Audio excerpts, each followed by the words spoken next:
I enjoy helping out people learn how to play this game better. 13 years playing MOBAs, so I've got some experience in the world. And of course, Heroes of the Storm cut out a lot of the fluff, but that still means that there's this back catalog of information that helps, newer players. And a lot of you are just getting into the game. This is your first MOBA coming from Blizzard franchises. And, didn't really play, custom games in World of Warcraft or StarCraft. So, we can help you out. Get your learn on. So, let's do this proper. Let's get this started off. This is replay analysis number 4. And I've got some great replays today. As with the previous episodes, we are going to go in order of skills. So, we're going to start down with Huterus, as best as I can read it. With an ETC, he's a bronze level player. So there's a number of things that can inform us of. He's bronze. He's around rank 37 at the moment. That's a great grind for a bronze player with his MMR. That means that we won't really hammer some more serious issues, like, maybe his spec might be out of order. We won't really pay too much attention to his teammates because they're also bronze. But we can really help him out with his positioning. Then as we go through the day, we're going to go into silver and then finish the day off with plat. Today we have an ETC, a Lili, a Raynor, and a Zagara to finish us off. So let's go ahead and get into Huterus's Infernal Shrines. And as this loads up, he says, I'm floundering around rank 37 in Heroes League and would love for you to tear me apart.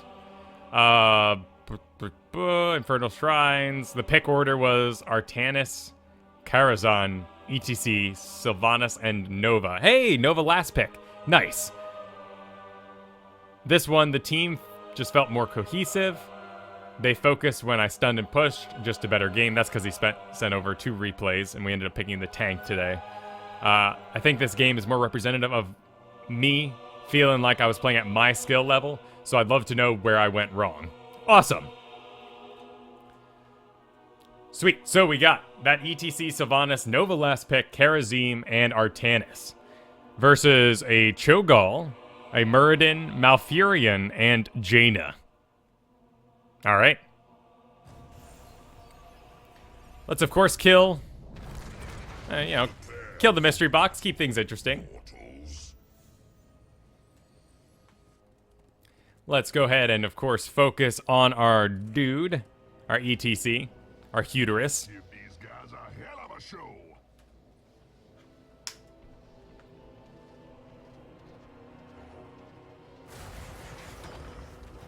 The battle begins in...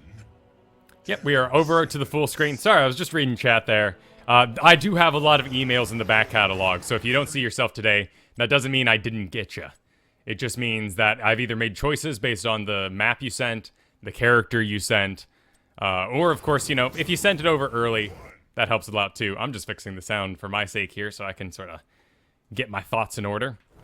Let's see, ETC for his first talent going. Great, power slide, cool. That's what we want to see on you. Maybe a solo ETC, we'd have problems against the Jaina, so we may want to swap if we see her come out. But for now, we're dealing with a Cho. And Artanis is really our only giant killer. So that's not till late in the game with the Titan killer. At level 16, I do believe. So this is a bit of a rough comp going against all that health of a Cho, but we'll see what we can make happen here. And you're left all alone. Alright, so, farming the lane. No big deal there. Nice little swap on the Cho as we get into it. 3 mid at the moment. Looks like Muradin is going to head up top.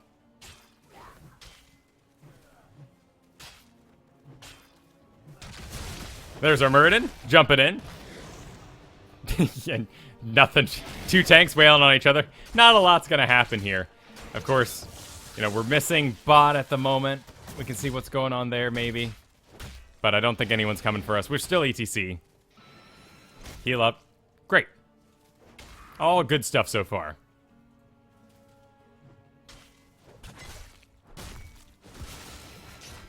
Of course, we're not going to be able to, really read into this until our first objective pops up, because these lanes are so calm, really, when you get down to it. Nova's doing a good job focusing on the squishy. I wouldn't mind seeing her, pop a shot off there, get Nova or get Jaina low. Don't always hang out for those, kills. And again, another opportunity, but hanging out for that last hit, kind of what we talked about last night on the show.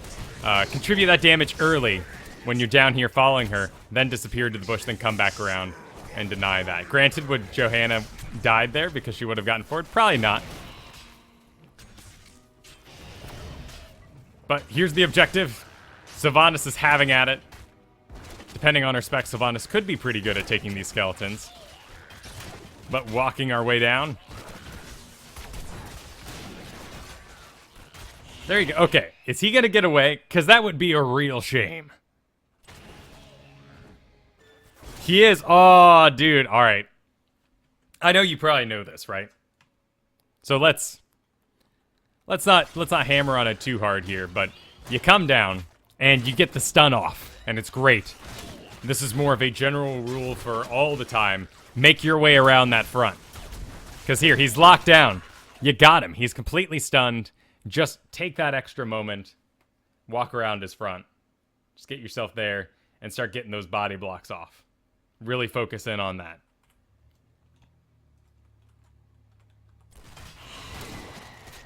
Those little kills are what you eke out ahead. And of course, those little mistakes are what differentiate yourself from, bronze to silver and on your way up. So get those body blocks off. Little bit of chaos here. Good idea getting in front of the Sylvanas. Nova's put herself in a bit of a tight spot. Now we're out of mana, so, can we really compare? Not too much. Artanis comes in, does the cleanup. That's great.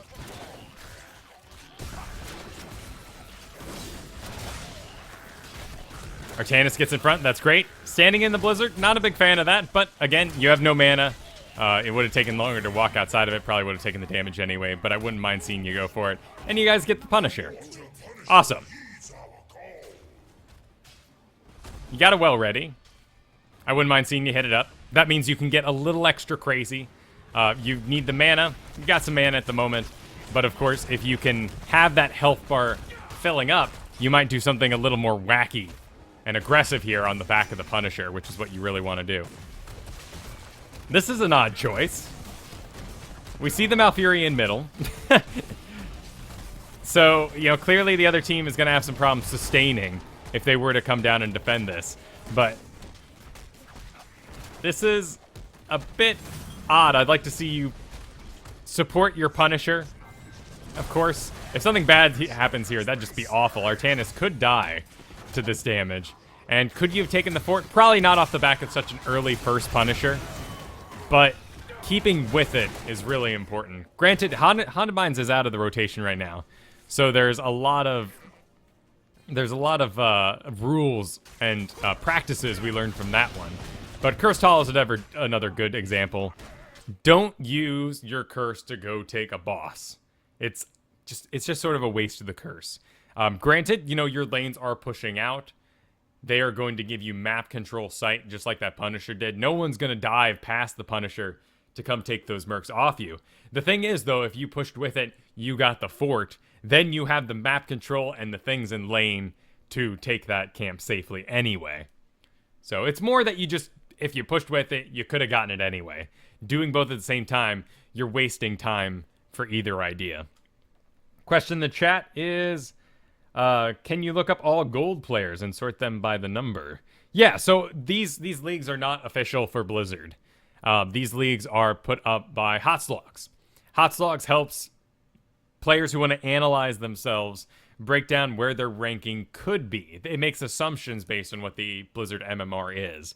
For the most part, it works out. You need to be about 3,000 MMR on HotSlogs in order to get into rank 1. That's not an absolute rule. You could, of course, get there as bronze just by winning every single game forever. But, ideally, your MMR, if you won every single game forever and shot to rank 1, your MMR would climb with you. So it's a pretty accurate assessment. The lowest MMR I've seen is in the negatives, actually. I've seen negative 47. That means you are really bad, apparently. You've lost all your placements, lost all your games when you first got into the game, so it puts you in that low MMR, and you continue to lose after it. So, not a happy place to be, I'm sure.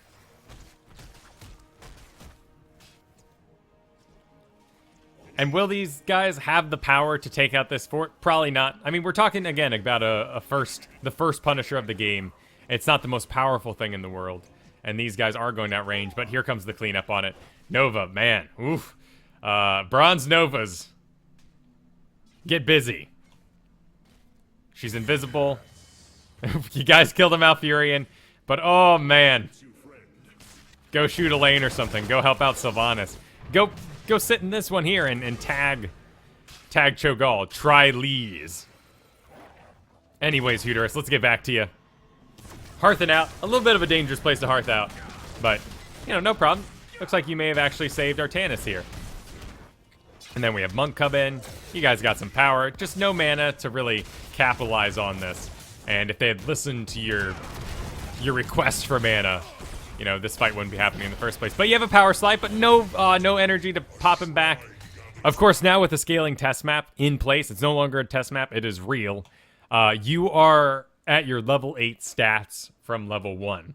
So when you briefly dove into these towers here, remember that your stats have changed. You're not level 8.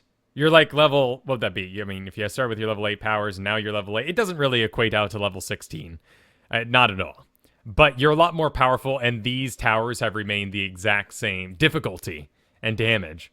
So you could have slid in, and you could have tried to get a body block out on Cho. Being in range of these towers isn't the most detrimental thing in the first place. Experiment, you know, take this week. I wouldn't play Heroes League this week with Cho'Gall in the mix, with the scaling test map in the mix. I really want to figure out where I'm sitting and what kind of risks I can take in my game. So use this week, guys. Really think about, you know, what things you can pull off. Try different things. Try diving into tower range and see what kind of things you can accomplish. Moonclaw taking quite a bit of damage there. I assume this is going to scare her off for a good 5 minutes. She'll probably go hide somewhere. Nice slide in. Again, okay, good. Some damage, some poison damage from the Sylvanas. Ends up cleaning her up. And we get right back to taking our things. This is great.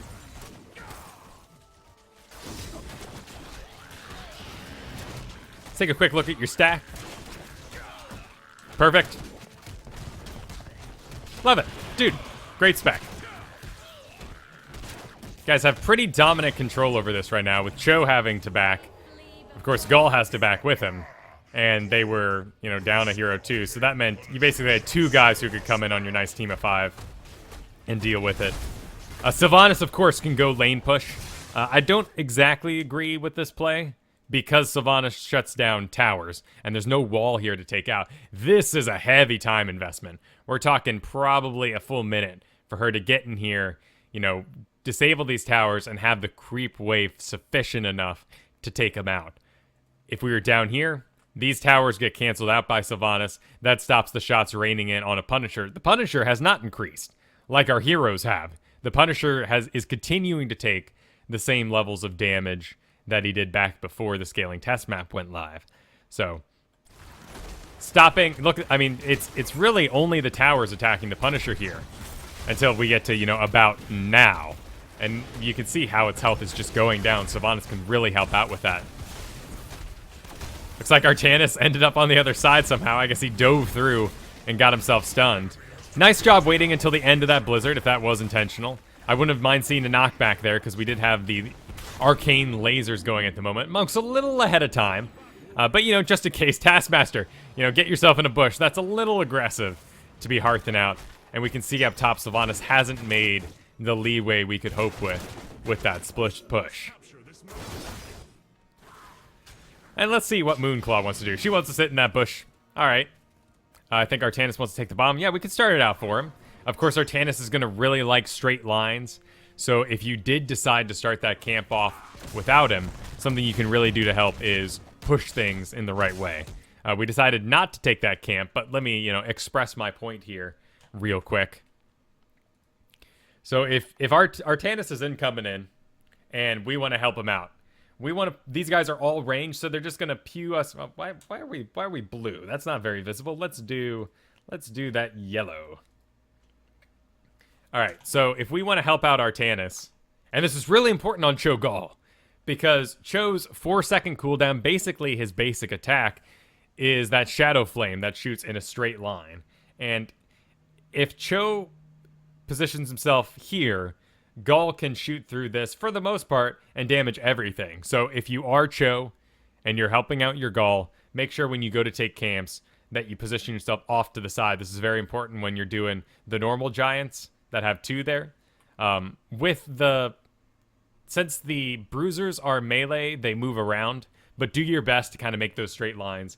And if you're ETC in this case, you come in, you go right on this guy, and you push him back. And that's going to give a nice line here for Artanis to come in and do his straight line attack straight through.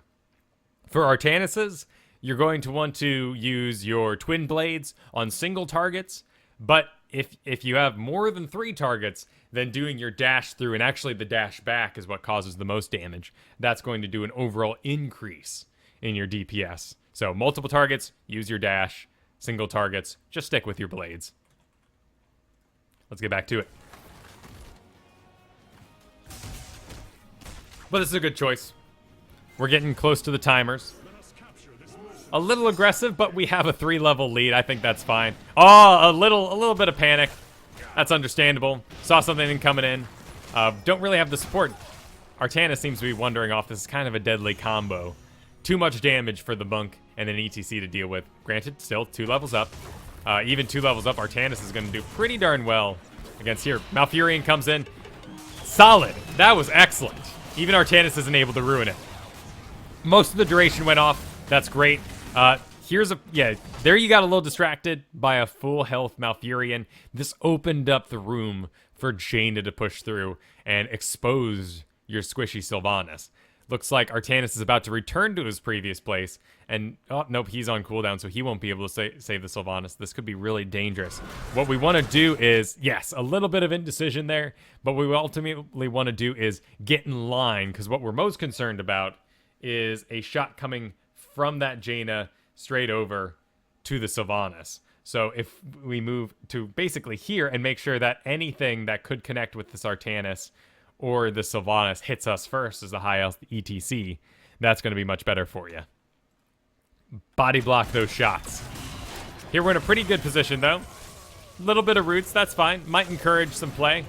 Again, I would have gone on the Jaina. We just saw a heal go out by Malfurion, but looks like we may be able to clean him up. Excellent. Malfurion falls 2 levels down. Another whiff on the Divine Palm, but we're all learning here. Dangerous place for Sylvanas to be hearthing, though. Monk has to cover her for a little bit while she gets out. ETC is also porting out, so Monk should have popped over, used his Radiant Dash to get to these mercs here. There you go. Give him some room. Jaina unloading a little bit of damage. I'd turn yourself around, Monk, and take out this guy. Excellent. That's true. That's very true, Huterus. And, again, Cho'Gall down. They have a good core team, though. Malfurion, Muradin, and Jaina. But looks like, actually, Artanis is going to be able to zone them out pretty strongly. Look, just some only bronze levels get to do this. Just walk around in the middle of everyone without some Muradin spying that. So here's another situation. Good, she popped the Jaina. Artanis a little focused inward, but that's fine. Getting on old 420 here. And we just need one more power slide to finish this off. It's on cooldown. Not a big deal. Refocus on the objective. Great job. We're making great time. Perfect. Nova's off taking some damage, being aggressive. But gonna walk right out of there due to lacks of maps awareness from the other team. Cho'Gall walks right by her. There he is. Where's he off to? He's off to bottom, just walking through this area here. But the Punisher is on the loose. It's a freezing Punisher, so we want to do whatever we can to isolate and possibly pop our enemies into those ice circles. Lots of damage falling down on Taskmaster here. Jaina looking for a good lineup. She wants, of course, to be around the bottom there for the... But she ends up taking out Malfurion, no problem. Taskmaster still going. If he can get off 1 or 2 auto attacks, it works out, actually. Want to be careful, though. If he doesn't die... Basically saying that if Cho'Gall is trapped inside of anything, like that mosh pit, it delays his Shadow Bolts from being used because it's a channeled ability. As soon as he's out of said stun, stasis, or what have you, those Shadow Bolts will come loose. So if they hadn't killed Cho'Gall in that couple of seconds they had during the mosh pit, we would have found out that Artanis would be dead.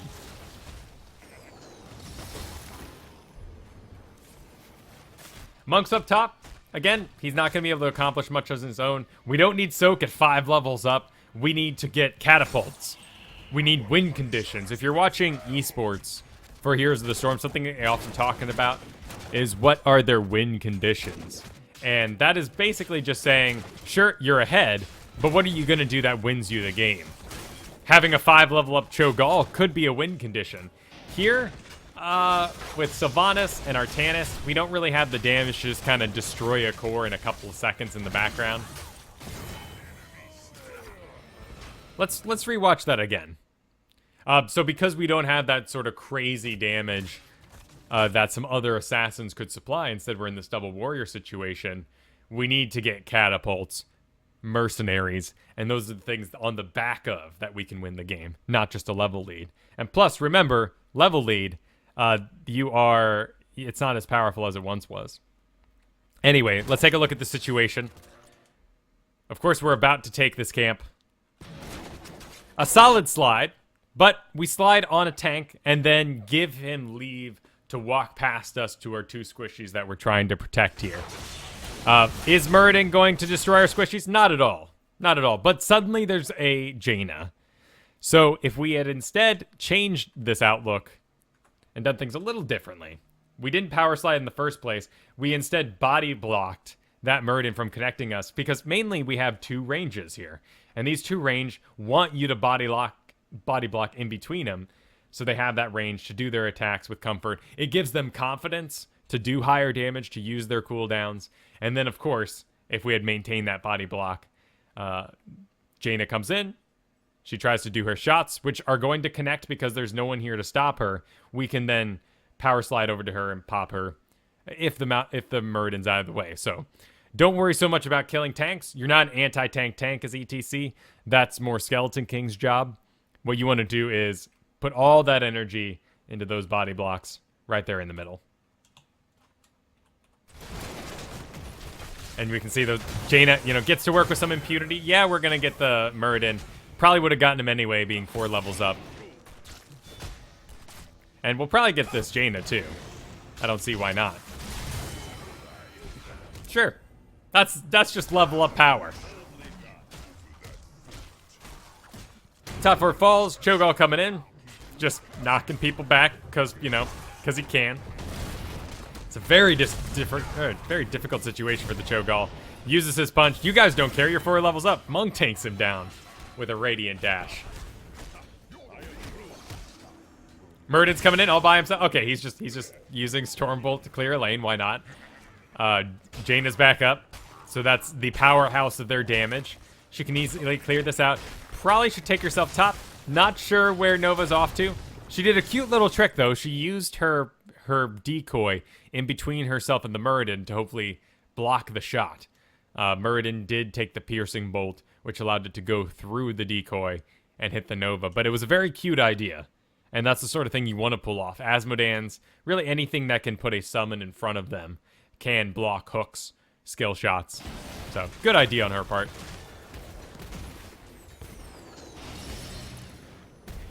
You're kind of waiting on the guitar solo. Yeah, I'd hammer that a little heavier. No reason to really be holding back on your mana. You got the mosh pit, though, and you're quite a few up. Okay, well, Cho'Gall walks into it, so it ends up working out no problem. Everyone targets the tank. Excellent. But he goes down, being 4 levels ahead. Here comes Artanis from the side. Artanis should now have that giant killer we talked about. Should now have that giant killer we talked about. Psychic Wounds. Vulnerable instead. Interesting choice. Probably would have gone the Titan killer against a Cho'Gall comp. But everything's alright. I think our replay broke. I assume Artanis is attacking things. He's like a god. He doesn't even need to attack them. He just looks at them and they die. Should we see what happened to the Nova? Probably not. We can make assumptions. Nova overstepped her bounds and got herself killed from the burst damage of a Cho'Gall. Or I guess that could have been the Jaina. Decent idea to heal up. You're still got 4 levels up, so we're going to be okay. I love this. This is awesome. Look at that Artanis go. Get on a mountain, Artanis. What happens? Oh, excellent. Oh, that's fantastic.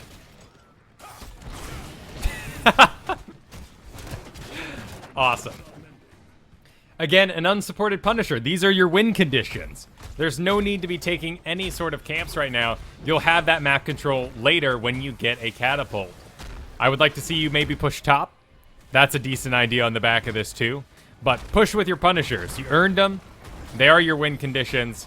The old StarCraft, adage, wise words of get what do you do in your head, get more ahead, isn't exactly true in Heroes of the Storm. You should take whatever win condition you can whenever they come up. Cho is off somewhere. He's gonna get himself killed. Nice control, dude. You did pop it there, so maybe it wasn't nice control, maybe it was just a little delayed, but I enjoyed that you didn't use the face melt to push Cho'Gall back into the Nova, where he could have blown her up, frankly. Cho'Gall really does have some burst damage. And this is the part where we could, be winning with a bit more confidence. Cho'Gall is dead for 15 seconds, but with a Punisher, this would be going a lot smoother. Let's not grief him. Okay, good to see. Got Artanis there. Taking some shots. These cores do splash damage, so good idea to fix up. Moonclaw, you don't deserve that. Don't you be rude. Mosh Pit, wow, barely touches Cho'Gall. What a huge hitbox on that guy. Nice Shadow Bolts coming from the Gall each time, though. A little bit more focus. Everyone's a little bunched up on you. That makes for great flame shots from that Gall. And in fact, without that sort of win condition, that power on the back of it, we're going to have to retreat, and this game's going to go longer than it needs to. As fun as that might be, 5 levels up. Nova, they hate you because you popped into their well for no reason. And, Sylvanas goes down. Sylvanas doesn't have the power to clean it up against a Jaina, even at 4 levels up. So we're going to have to go get more mercenaries. Going to have to wait for the next shrine to take this out.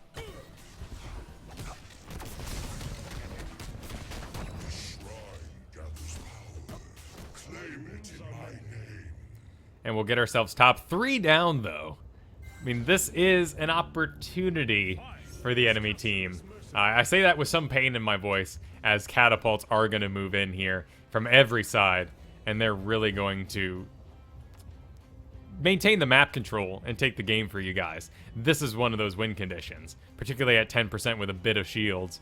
You're not really going to be able to stop this from sort of snowballing out of control. They love these mercenary camps. All right, you guys got some push power. Yeah, just take it out. Just finish it. Let them get, all the skulls they want. They're at 16. They're not moving particularly fast either. So here we go. All right, Artanis. Use those powers. There we go. You got... yeah, sure. Yeah, that's fine. Use your spell. Good job.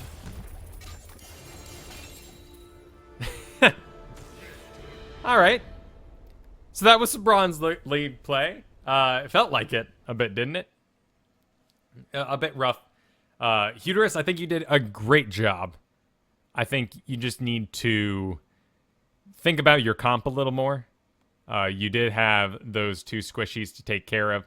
Artanis, of course, was kind of off doing his own thing a lot of the map. He really was set on getting camps instead of maybe playing that secondary tank high damage role that he could have been, sticking with you, making sure you guys have really strong body blocks against the enemy team who's going to try to close on your squishy bits, Sylvanas and Nova. But you end up eking out a win. I, of course, had some problems with that Nova. And, of course, take advantage of those win conditions. Ride with your Punishers. And, in fact, later today, 2 games from now, we're going to watch a Lily on Infernal Shrines. So maybe we'll see a difference between the bronze level play and a silver level play. Did I miss any good questions in the chat? I did not talk about the big ol' sale coming through. That'll be exciting. Still can't gift things though, which is, which is what I want to do. Get my friends some things, get them some nice Christmas goodies.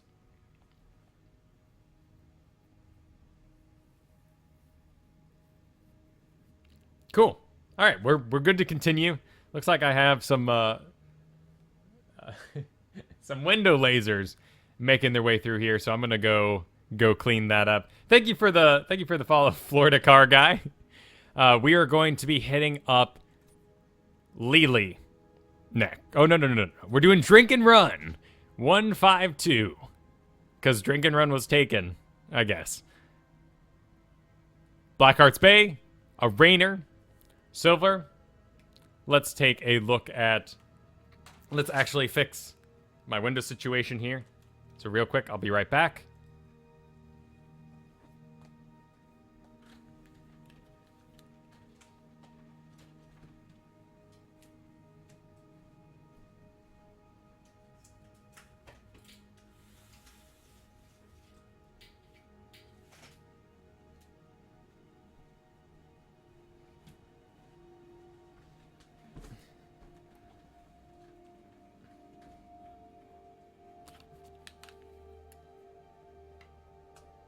That would have been a very different game.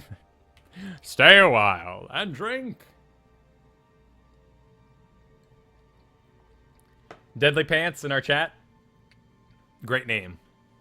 Love your name. All right. We're all good to go. No green screen oddities to deal with moving forward. Let's jump into Drink and Run's Blackheart's Bay on Rainer. Silver level play. And he says, our Hero League on Blackheart's Bay. We had first pick in the draft, ended up with a Monk. Other team first picked Cho'Gall. I was next up and locked in Rainer thinking Giant Killer. I was queued with a friend of mine on voice chat. He waffled back and forth between Vala for more Giant Killer goodness or KT, the one he's better at, and ended up going KT. Their team then went Jaina and Uther. We went Muradin, Sylvanas. They ended the draft with an Anub. Cool, let's take a look at these teams. Let's make sure everyone spawns in here. Cool, we got our Drink and Run on the Rainer up front. Kael'thas's buddy. Paul B on a Muradin, Monk, and a Sylvanas. Yes, Sylvanas Master Skin. Over here we got an Uther. Ooh. Oh my. You looking real good, Uther. That's a nice costume. Plain ol' Anubarak. A Cho'Gall. Ham Cam 1. What a great name. And then the Jaina here. So, in this comp, kind of an odd place, isn't it? Sylvanas, of course, takes the bottom. Naturally. Rainer's a good shot for that as well. Sometimes even on this map, even though you don't get to all the time, you can go for that. Ooh, looks like we've lost our buttons here, but you can go for that Seasoned Marksman if you end up getting the bottom. Sylvanas, of course, a stronger pick for the solo bottom there. No real reason to go into the top. It does make things nice and pretty, though, so we have really defined lanes going into this. But we're probably all going to meet in that middle area for the madness, and of course be ready at the 1 minute mark for that first chest to appear.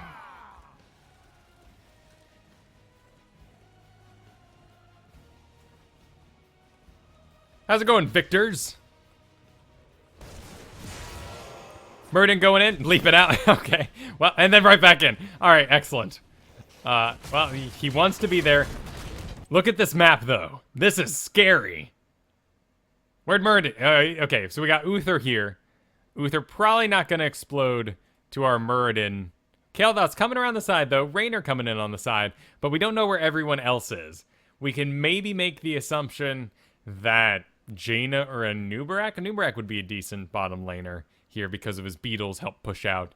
They are affected, though, just as all summoned units are, by Sylvanas' Black Arrow. So if she goes certain specs or even uses that Shadow Dagger, they're going to be locked down pretty easy.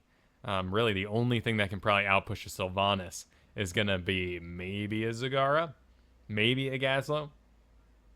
You know, I don't know if Gazlo turrets are locked down by... They should be, right? They're minions. So I guess they'd be affected. Asmodan maybe could do decent. Asmodan feels like he's in kind of a rough place these days. But let's, mainly what I'm harping on here is this is dangerous because we can't count. We can hit the E here in our magical replay land and see where we're at. We got 3 here, 3v4, not too bad. And Cho'Gall takes the bottom. Ooh, okay. Double invested down there. Keaton16 says, players' summons are in fact not affected by Black Arrow at all. They do not stop. Excellent. Thank you. Thank you for letting me know. So Anubarak would be kind of decent down there. I'm really surprised they invested 2 players into the bottom. But at least these guys get to have, a cohesive group rather than Cho'Gall constantly switching lanes, trying to figure things out for the team. But let's get focused in on our man here, our run and gun, run and drink. Drink and run. 152. So we can see here that everyone was not aware of when the chests are going to pop around that 1 minute mark. Here they popped at 50 seconds. Of course, around 45 seconds, it's best to just kind of get yourself in position, start zoning this area. We don't have Gazlos or anything like that has setup time, but we are going to have to compete right now with an Anubarak and an Uther, who are going to have a stronger presence than our single Raynor as Kael'thas makes his way back down here. Going through the aggressive side. He got a Jaina, though. That's pretty good. Anubarak could have felt free to dive him there, but Uther was already down in the bottom. So we end up backing out. Great Blizzard. Pushes back our guys. Murden, though, getting in front. Doing some decent damage there, Drink and Run.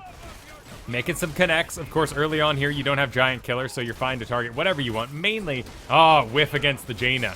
Could have been a kill there. Could have dodged. Not a big deal.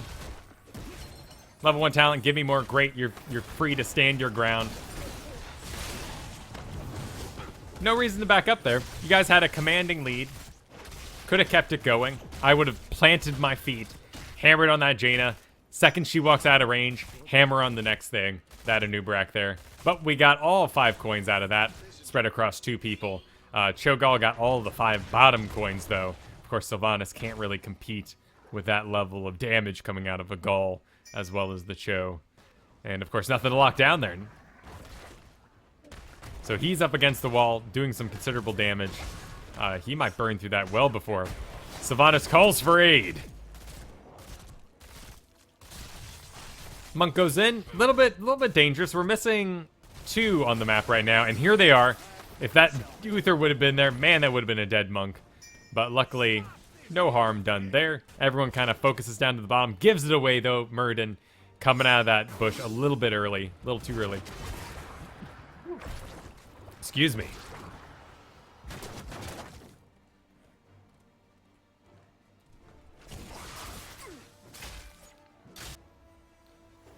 Are we losing a soaking battle right now? Not exactly, as long as this is a temporary idea. Looks like Anubarak had to reconnect, but he's right on back, so no problems there. Now that the wall is pushed out, it's close to us. The towers are going to kill it. Great, Monk is in range. As the towers kill things, if no one's there to get the XP is wasted. And you're exchanging shots for really nothing. That ammo is going to degrade over time as they take shots. So getting in range there gave you guys up to level 5. They still have a little bit of a soak boost as Sylvanas had to abandon that bottom. Possibly, nope, we didn't lose any walls yet anywhere. Taking ourselves top. Decent stutter step, man. I like that you tried there, but you did find it more important to get yourself back. Love the confidence that you turned right back around. Don't forget, yeah, you do, to stutter step, you do have to do the click Click the target, click the target in that situation. Hold position would have turned you around and attacked the first thing in range, which would have been a lane merc. So stutter stepping was a little more complicated there. Murd needs to get himself out of here. 1 second cooldown, though. Monk doing some decent heals. Here comes that Kael'thas. A little bit delay on the Rainer there. I would have loved to see you come around the top. Maybe we can get this guy as well. You chose to make it safe, but with Cho'Gall on the bottom, as long as we have 2, it's going to be an even fight. Let's help out that Muradin. He's going to be really, really slow taking those by himself. But another chest has popped. I see why you're going for it. Maybe we can zone out the Anubarak. Excellent. Hey, still 3 coins left inside. Oh, almost a stun. Sylvanas, though, still getting completely pushed out by the power of this Gall. Excuse me. Sylvanas having to go out again, wasting so much mana. Luckily, here comes, some friends. Hey, Kael'thas got a coin, but that's a lot of damage coming down. Of course, Give Me More coming in, and that Monk able to heal you back up. I love Give Me More for so many reasons. So we're all turned in. I agree. Let's focus. Let's clean up this bot.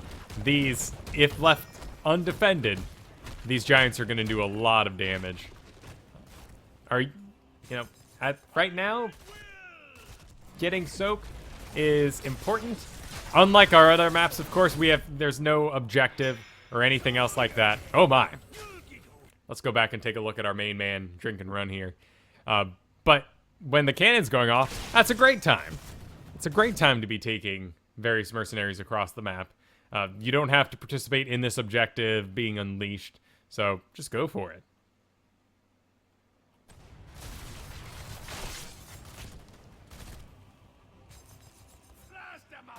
Cool Sky. Up against Cool Sky. There goes the Anubarak. Walking to the side, trying to get around him so that he can't body block us. But we just get blown up completely. Anything you could have done there? Maybe count it. Maybe realize that the body language of Anubarak was too aggressive. That dive is his main escape. You guys have 3 missing on your side of the map.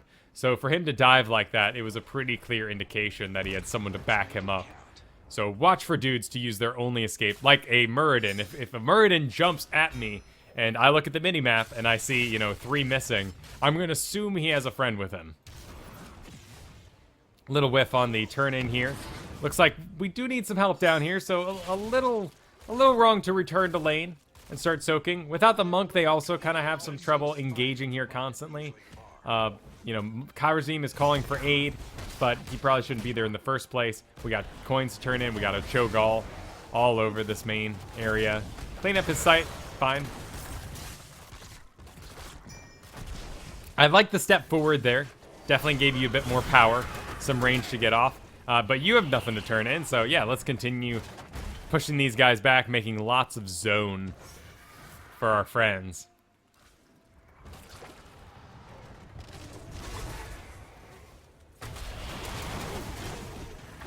There's probably a number of things we're going to have to want to look for in Cho'Gall. Let's see the Cho'Gall spec at the moment, if there's anything we have to concern ourselves with.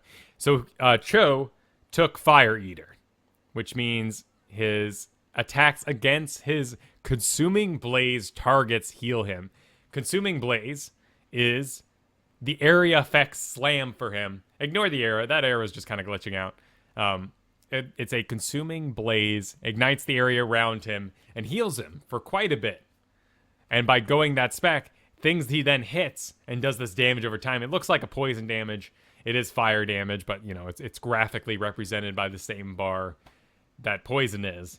If he hits you while you have that on you, you're going to heal him for a pretty substantial amount. 50% of the damage dealt. So you got to be careful that you're not continuing to get hit as the Cho'Gall has hit off his Consuming Blaze. The other thing we need to look for possibly is at this level, increase Runic Blast damage. Every time you get a hero takedown, it increases the damage. Okay, so this isn't the level I'm thinking of.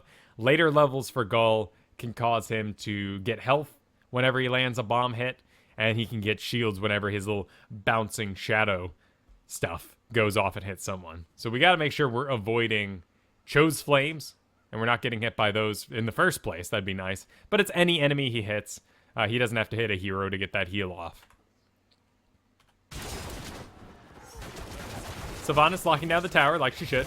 Here comes that bouncing ball to avoid. And we're going to get this just fine. Monk's a bit far off, and we're missing 4 on the map right now. 3 characters because of Cho'Gall. But it looks like we get out with plenty of time. Turning in 4. Okay, yeah, that's going to top us off. Sylvanas could have stuck around and helping you taking that camp. But no big deal there. Great zoning. Got to be in front there. You got to give me more to take a couple of hits. Seems we've reached an accord. Let's see. A jolly good time. Cho'Gall's abysmal Hero League win rate is a result of people not being able to play around him. Characters getting a little too excited. Of course, if you are in a group, if you join Heroes League as a group, you are going to have earlier pick, which means that the Cho'Gall is often picked by those 2 people, you know, actually picking it way too early. I'm sorry, sorry, Drink and Run. We're gonna have to rewind here and take a quick look at what cost you your life. Looks like we have a decent little support group here, though. Monk heading top. Looks like our Monk went Divine Palm, great. We went Banshees. Just a little too much damage. Oh, and you know, maybe Monk could have gotten that off. It's a very small range, though. I mean, look at that. He would have had to dash over to you, take damage himself. It would have put him in a rather dangerous situation. So as I was saying to finish that thought, yes. The Cho'Galls are probably picking too early right now. You do need to wait till the last 2 pick. Ideally, you're a 2 pick last. Cho'Gall comes up, and then the enemy team has 1 pick in order to counter you. Granted, you know, Giant Killer is spread out around a lot of heroes. Even Zagara has it, oddly enough. So there's plenty of people who can adapt their strat for Cho'Gall early on. What kind of, and we don't know, you know, what kind of comp we want on our team right now. Ideally, maybe we have Brightwing to get rid of Brightwing for the enemy team. They took a Nubarak. Maybe that was an anti-pick so that we couldn't web blast him. But yeah, a Nubarak as a counter is kind of an odd thing. You don't really double tank with an Nubarak just to counter 1 dude, but it's 2 dudes. So I think we're all just learning. We're all still figuring it out. Ideally. Oop.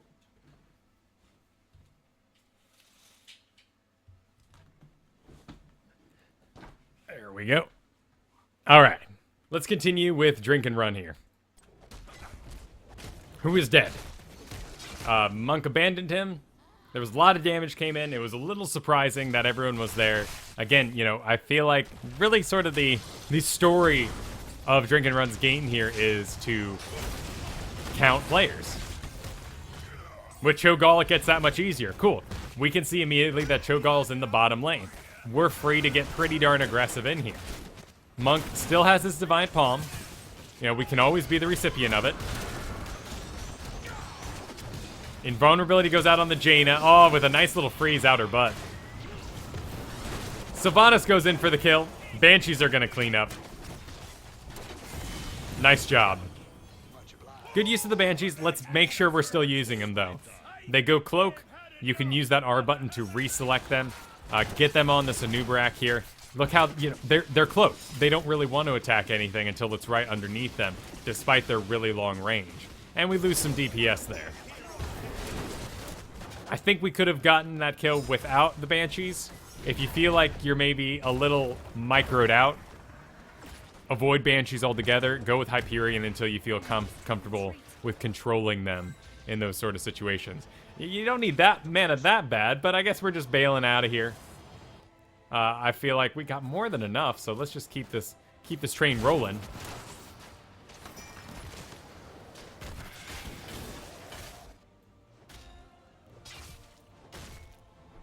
Paul deep.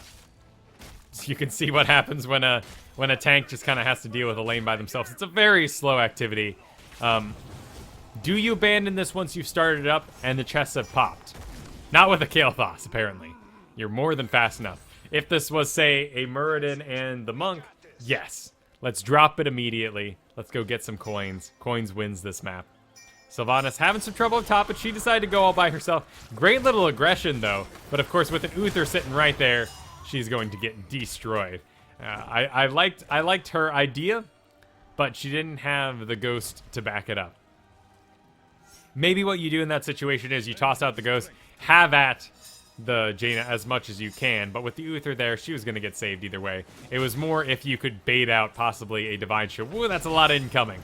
But we get out of there. Cho'Gall can't turn in. Okay, here's a big fight. Let's take this kind of second by second, because these are the sort of fights that decide games. Only one level up at the moment.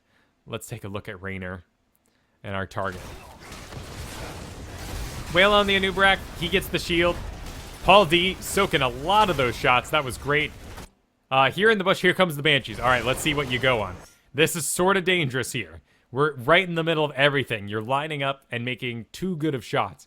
If I'm Uther in this situation, first of all, I'm going to go around the back, because I'm about to have my light. And this can get kind of confusing for a lot of people. So what you want to do in Uther in this situation is your auto attacks are always going to be really small. So don't worry yourself about, landing those clutch all the time. So we're going to go around the back here and make sure we have a really straight line through to hit that Holy Radiance that's about to happen. Anub'arak is probably out. We have 1 second till he can get a big heal. That big heal will probably go out on the Cho'Gall, though, just because he's going to take damage as he runs in here in a second, we can assume. But the main problem is that these Banshees are too lined up. This bomb is going to go right through here, deal damage. Here comes a bouncing ball even onto our Banshees. Howdy, SoloQAcast. Good to see you. And it just so when you summon down these Banshees like this, I want to see you immediately hit that R and get them over obstacles. That way they can fire freely. And any heroes like, well, we got a Cho here. We got this Uther. Anub'arak, I highly doubt is going to dive your Banshees, but again, it is an option. Is not going to be able to hit them with their melee range. So get them on top of obstacles. Don't fire from this. I wouldn't be surprised if we saw your Banshees die very early on in this engagement. There they are, taking quite a bit of damage. They even get out in front of our tank as the tank has to jump back. And so we lose all of that power very early on. Hyperion would have been a superior pick there. Oh, maybe just a little turnaround snag that Jaina, but I can see why. I can see why you were scared. That heal did land on the Anub'arak, so he got a lot of support. Got himself a shield going in, using his own ability. Here comes that bomb. Make sure we don't get hit by it. It's going to heal. Possibly heal up. Actually, let's take that quick look. Let's see what the Gall has gone. A question mark. But we did go with runic feedback, which is going to mean a lot more bombs.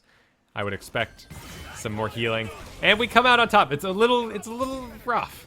Maybe a Hyperion there would have just zoned out this whole area. That fight wouldn't have been so dirty. Maybe we don't lose Kael'thas. We're still 2 levels up. Everything's fine. But a bit messy, for sure. Still thinking about it. Very curious to see what he picks. Again, Monk going off to clear this. Not really his job. I would like for, to acknowledge that Sylvanas can cover this. Maybe you start going on some coins. Even Kael'thas here is going to clean up that lane just fine. Everything is up, though, and boy, is this obvious that we're thinking about the boss. I hope this turns into a bait. Someone should please say something about how this is going to be a bait, because if we go on boss, this could be really dangerous. Only 2 levels up in our new system is not too much. Oh, cool. We're baiting. We're baiting. Waiting for the Muradin. Here comes 2. We're still missing Cho and Anub'arak. I have no idea where they are, actually. Could be taking these 2 things down here. Here comes Jaina, wandering right into the bad boy range. Uther still has his Divine Shield. Might just cast it on himself to get out of here. Nope, here comes the heal. Cho running in at half health, though. Getting a shield early on, hoping that Cho was going to go nuts and cause some chaos, but didn't work out. Banshees once again overextending, getting killed when they do really minimal damage. So again, control them when they summon down.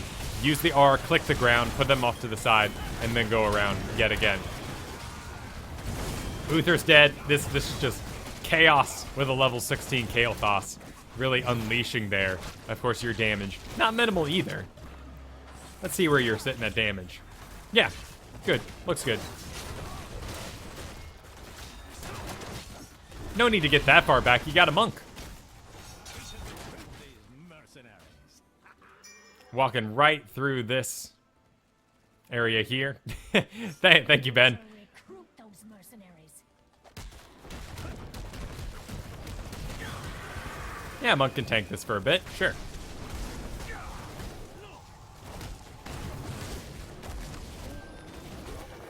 Murden getting a little over aggressive here. Really the one that should be tanking this in the back. We're out of mana though. Oh no! He used a Storm Bolt instead of his jump.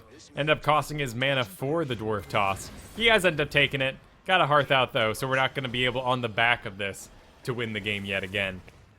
Granted, it's not such a big deal as it was on Infernal Shrines that you guys aren't pushing with this boss, because now you can go get coins, and coins are a win condition in themselves. A very clear, like 1-to-1, coins destroy a core kind of win condition, so not as big of a deal that we're not pushing with this boss, but could get a fort if Muradin was here. Chest pop, which probably would have pulled us away anyway, so it's sort of a moot point.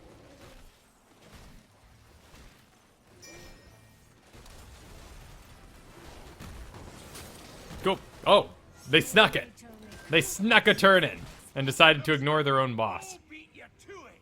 So now we are playing to get that. We're left a little flustered. Sylvanas has the right idea. Let's go get some camps.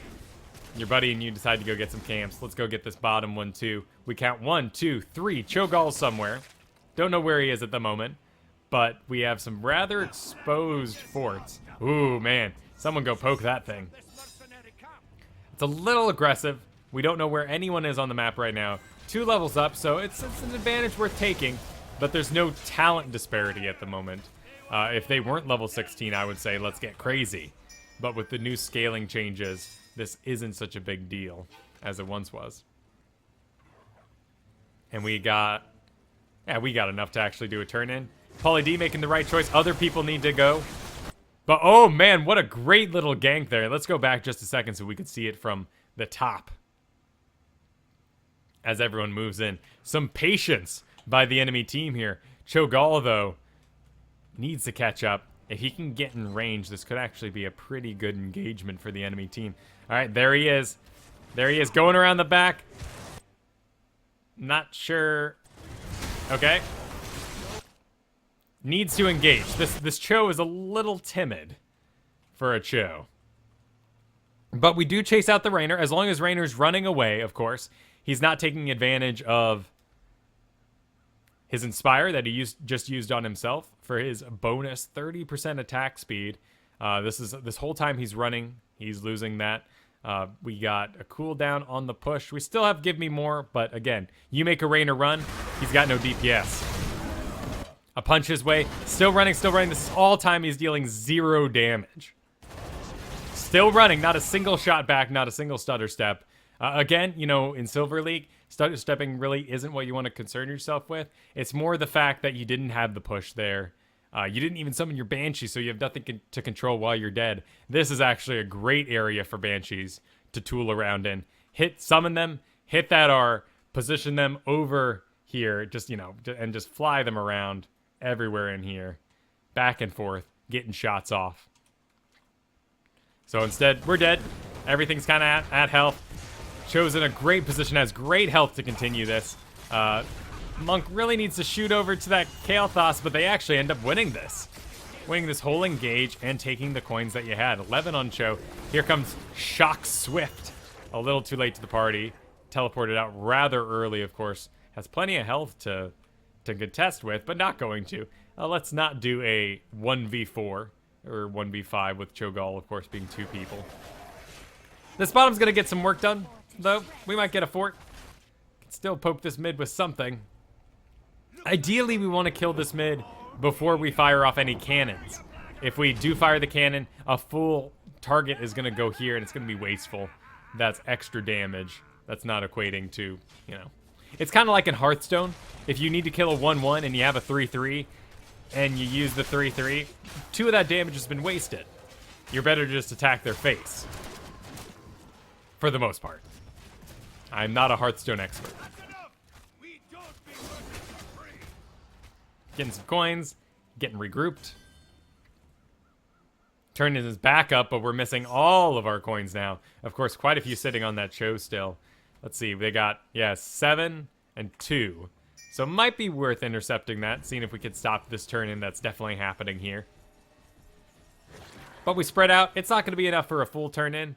I wouldn't mind seeing, you know, just a quick poke, boom, take that out, and then sweep up through the top, boom, and get yourself out. But instead, we're going to go contest a little too late. Took us a little too long to organize here. Of course, Shock Swift has 11 that we want to get off her. The perfect number to get yet another turn-in. That leap from Muradin drives me nuts a little bit. I did not want to see him leap there. He's got to wait another 10 seconds. Ideally, so he could get out in front of people. 10 seconds is not a long time. You can leap in, be a tank, and then 10 seconds again, leap out. Now he's got to wait to engage. If anyone oversteps him, we're going to have problems. And in fact, he's trying with his body to say, everyone get back. And you guys are reading him correctly. But Kael'thas wants to throw that out. It's going to be wasted. And, oh, it hits. It hits. All right, stand strong, man. When you hit your Inspire, it can be a bit misleading because you took Revolution Overdrive, which is needed for cleanup.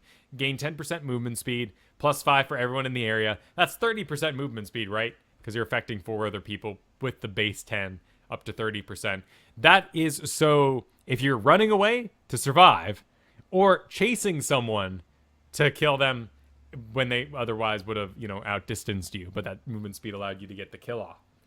The problem with what you're doing here right now is that you're moving in a fight where you don't have to move. You want to spend every second of that Inspire attacking.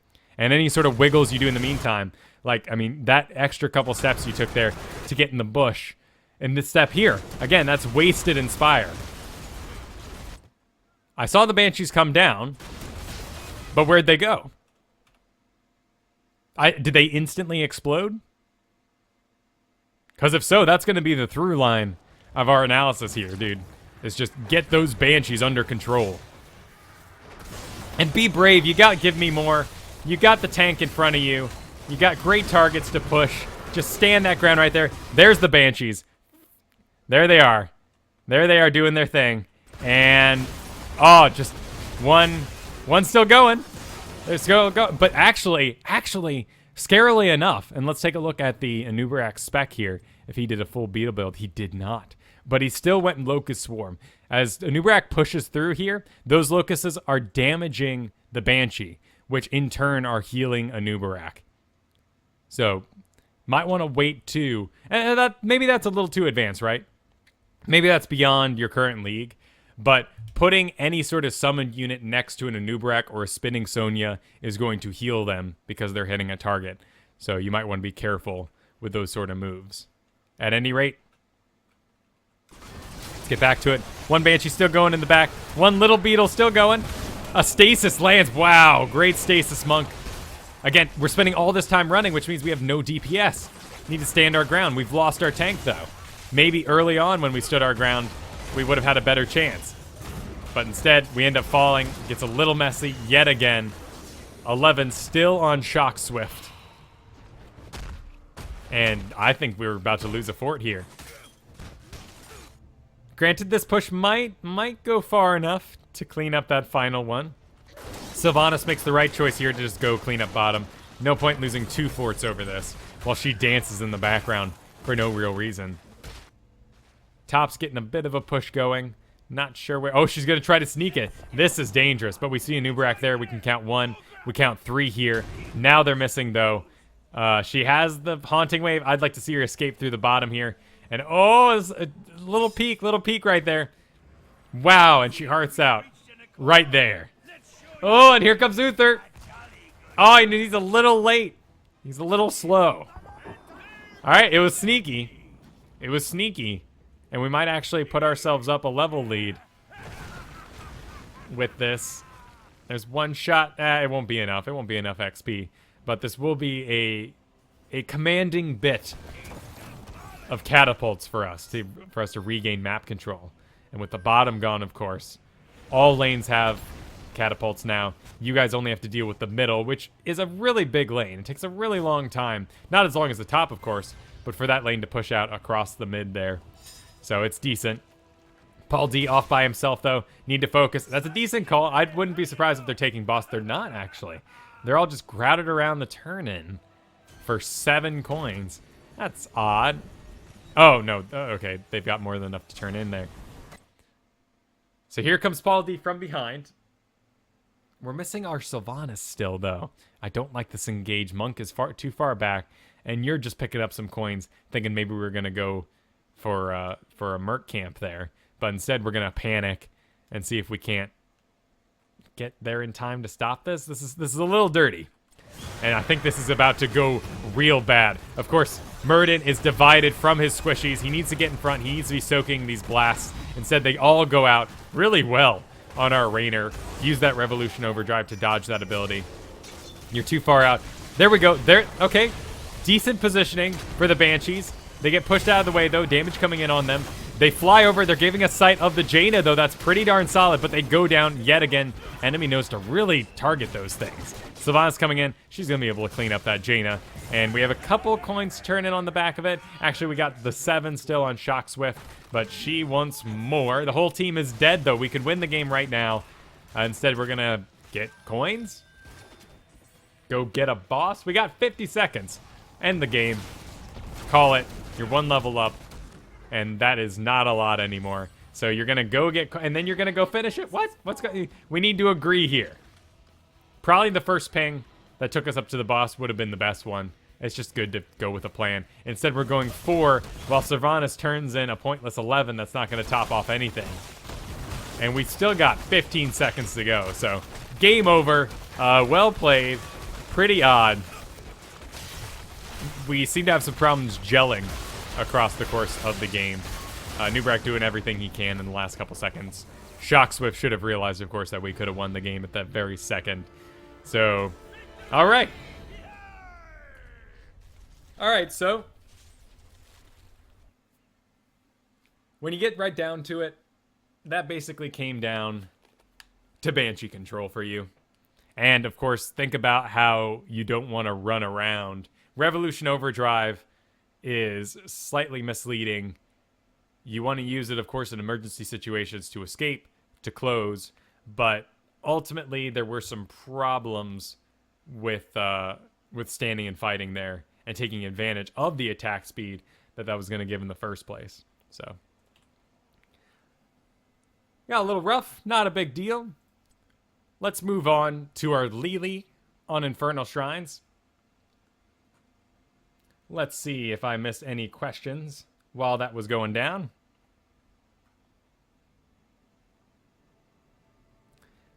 By the way, of course, these replays come to me at the SoloQAcast email. Send those over. There will be another one of these next week.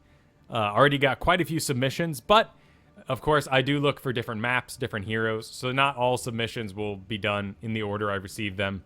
If you have a unique situation, a unique pick, I'd love to do, an Abathur or something along those lines, if that's sort of your main thing. Of course, we're hoping for mains here. Make the most use of the time we give to everybody. So let's see what we missed while that was going on. Some Lili talk, all good. All good talking about the sale. Cool. Dreadwolf took off. Thanks for hanging out, man. And other than that, let's onward and upward. Because we got ourselves Maki, a Lili, Silver League, slightly higher MMR than our Rainer there, but still silver, on Infernal Shrines. And she says, or he, I guess he, I always just call it the character name. Cool, man. Feel free to send it over, Wind.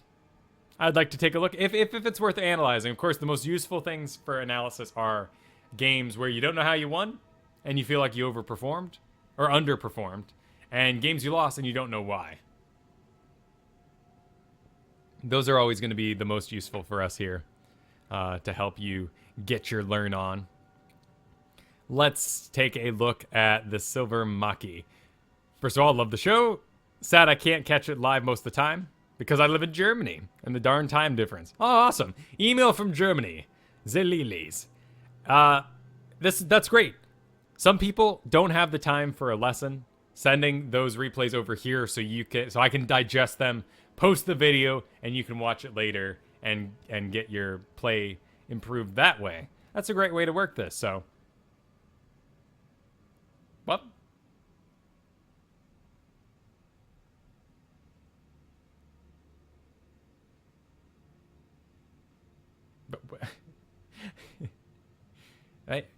Okay. Cool. That'd be awesome. Anyway, got distracted by the chat. Cool. So this game is on Infernal Shrines with Lily, in the party with Tychus, who I just met to give him Cho'Gall. Cool. And we decided to play some more games together. Oh, you made a friend. Normally, I don't like to play support much, but I found Lily to be the one I can take if I need to. I don't know if I'm looking for some specific you can look at, I guess, till everybody figures out Cho'Gall and what he can do. All games are going to be a little bit crazy, but I'd like to hear what you think overall. Cool. So basically with Maki here, we have a Lily who doesn't want to play support, but has found some comfort in Lily during times when they're forced into it. And of course, Tychus was their buddy for this. So if we have any notes for Tychus too, Maki can help pass those on.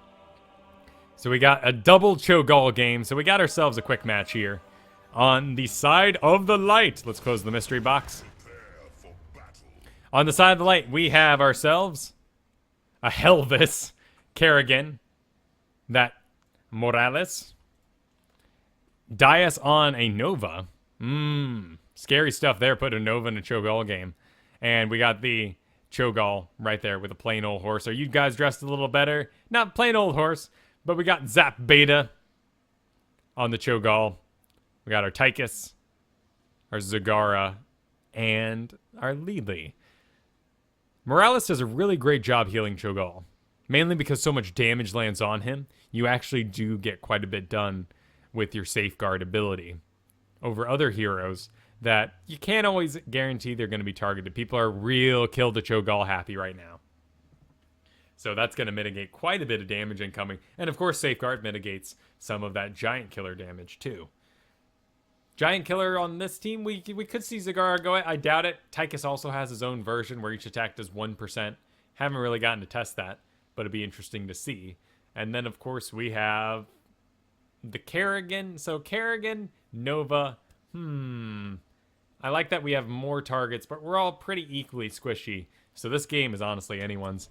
When it comes to area effects, Cho'Gall is rather amazing right now on Infernal Shrines. He seems like a very good pick for it. Just such a big character. So much chaos he can bring in such a small area with those flames, with the big ol' and consuming blasts he can do. The bombs do a decent job too. So there's a lot of area effect coming out on him. Lily has some problems because it's not the burst that a Jaina or something can do. Banelings do a good job here. With a Nova and Morales and the Kerrigan, I think you guys are just going to win most of the shrines all by yourselves. But let's go ahead and focus in on our Lily here, who has transitioned into the middle with the Tychus. And Tychus needs some lovin'. He can easily get killed. Easily go down. I like this. I think a Zagara might do decently against a Cho'Gall. The main power of Cho'Gall, though, against a Zagara is you have an entire hero that can dedicate almost their entire time to killing creep. And, I mean, we can probably see this here. Just the area effects, too. It's really easy, unless you go that increased creep size, for Gall to be like bounce, and maybe even take out 2 or 3 creep tumors at the same time. Really easy to do on him. And, of course, you're not dealing with positioning and all those sort of thoughts. So, yep, there's the bounce, taking out that creep. Cho'Gall's not going to let her have anything. I think it's a good idea that Lily comes up here and helps him out. But that does leave Tychus all by himself. He's a little frightened, of course. Gonna go on this Kerrigan here. Oh, didn't expect the leap, though. And there's the combo. But we have the dash. We'll get out just fine. And now you can see, with a DPS and a healer, it's pretty easy to push back Cho'Gall. Though this, of course, costing Zagara a ton of her mana. And she's going to have to be pretty quickly. The Baneling's whiff as well.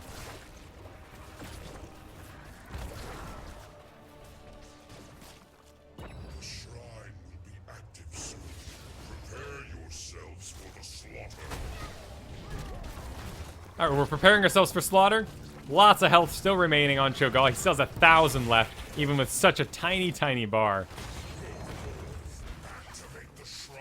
Slay its guardians. The Punisher will serve the burning hells. Actually, that may have been wrong. Looks like we're having some oddities down in the health bar department. But Zagara, a little late to the party. I'd like to see her, as soon as that timer hits, pop out, go get the mana she needs. She's going to come down here. A little underpowered at the moment. Lily holding on to her wins. Wins are one of the few things that can actually kill these guys in range. But I want to see those blinds land on more important characters, like the Kerrigan, like the Cho. Bit of allergies. Joker getting pushed back. Doesn't really have the man to keep going. Could throw out a Hydra, but that'll just get destroyed by Cho'Gall. Oh, getting body blocked completely. That's a shame. Morales does go down, though. And then Lily sort of realizes, oh, people have spread out a bit. Should she have stayed in there? Should she have gotten out? Probably. We have a couple mystery characters running around, though. Not a bad idea, sticking with the actual objective. And letting Zagara fall because she ran outside of it. Didn't stick by her healer. We're out of mana, though. Tychus falls. And now we're at that sort of difficult point where we have a well to get. Great. Cho'Gall's still going. Of course, he has no mana, so all he can do is sort of wait for the Lily to try to heal him up. And a blind would be good while she's engaged. We miss the blind. The attacks come through. Full damage. My main point there is that if you have any sort of blind ability, you want to wait till that exact situation. Kerrigan was fully invested in killing the Cho'Gall.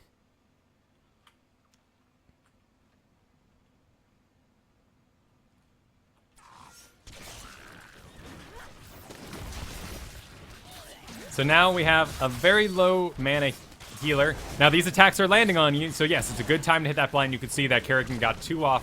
Huge DPS decrease for her as she was blinded there. Now, if we have another blind, we're going to wait till she's once again engaged fully. We have no mana, though. Land those auto attacks, though. She could be dead. Could be a dead person. But instead, we're pushed back, aiding this Zagara. Tychus is coming around the side, though. No real good targets as Cho is coming in.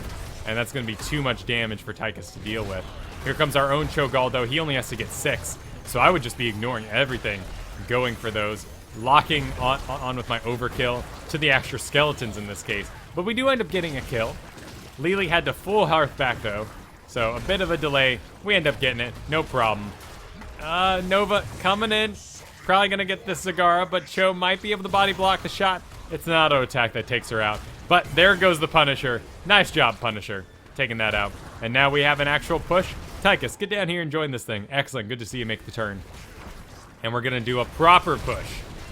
Little bit of a difference between our bronze and our silver play here, as everyone pushes with the objective. Punisher jumping for it. It's a mortar Punisher, so does a lot of damage to buildings, can do a lot of damage to heroes, but still not the power of that freezing one, something we want to keep up on. If we can lock them down so they're stuck in the mortars, that's great, but it's not my biggest concern. Of course, this situation here, Lily, I wouldn't mind seeing you hover around up front a little bit, making sure you can land those blinds. Again, really think about your blinds as people commit to wailing on something. Even maybe let them get off that first auto attack, unless you're going to save a life with your blind. Just to make sure they're fully invested in missing attacks, and you do as much anti-DPS, I guess you could call it, as you can. A little bit of an overextend here from the Cho'Gall. I wouldn't mind seeing Cho'Gall get some body blocks off here. He's got no punch for 4 seconds. We just need a little more damage. I think it's really up to Gall here to clean him up. And he does. That was a nice flame strike, or shadow flame out of him. And we back up. Smart. Lily warns that area is dangerous. We got a Nova going in. Cup yourself if you got a chance. Good job. Don't forget those serpents. Keep them up on yourself. In fact, we forgot to completely take a look at what kind of build you're doing. Serpents. Serpents all day, all night. Great DPS. Great healing. Good for dive comps. You know, Cho'Gall, Tychus might overextend us a little bit, but it's not, you know, our Kerrigan Illidan situation by any means. So, it's a good casual spec, right? You can't go wrong with a Serpent build. Other than when you don't keep them up. That's the only problem. Good. Keeping them up. Great. Yep, just want to see that constantly on cooldown. Not an expensive spell at all. But of course, you didn't go Contra's Pursuit, so you will have a little bit of mana issues throughout the whole game. There's a little bit of body block on you. Don't forget those wins. A little too late. Could have helped you out. Not much. Maybe survived another extra 2 seconds. Gall's Shadow Flame, of course, can't be missed. Gall has no auto attacks at all. So that would have been spell damage coming in our face anyway.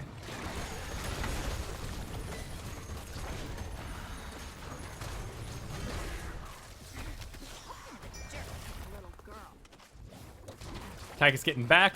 Zagara a little aggressive here. Oh, it's gonna blow up right on the creep. Zagara just not getting a break on her creep.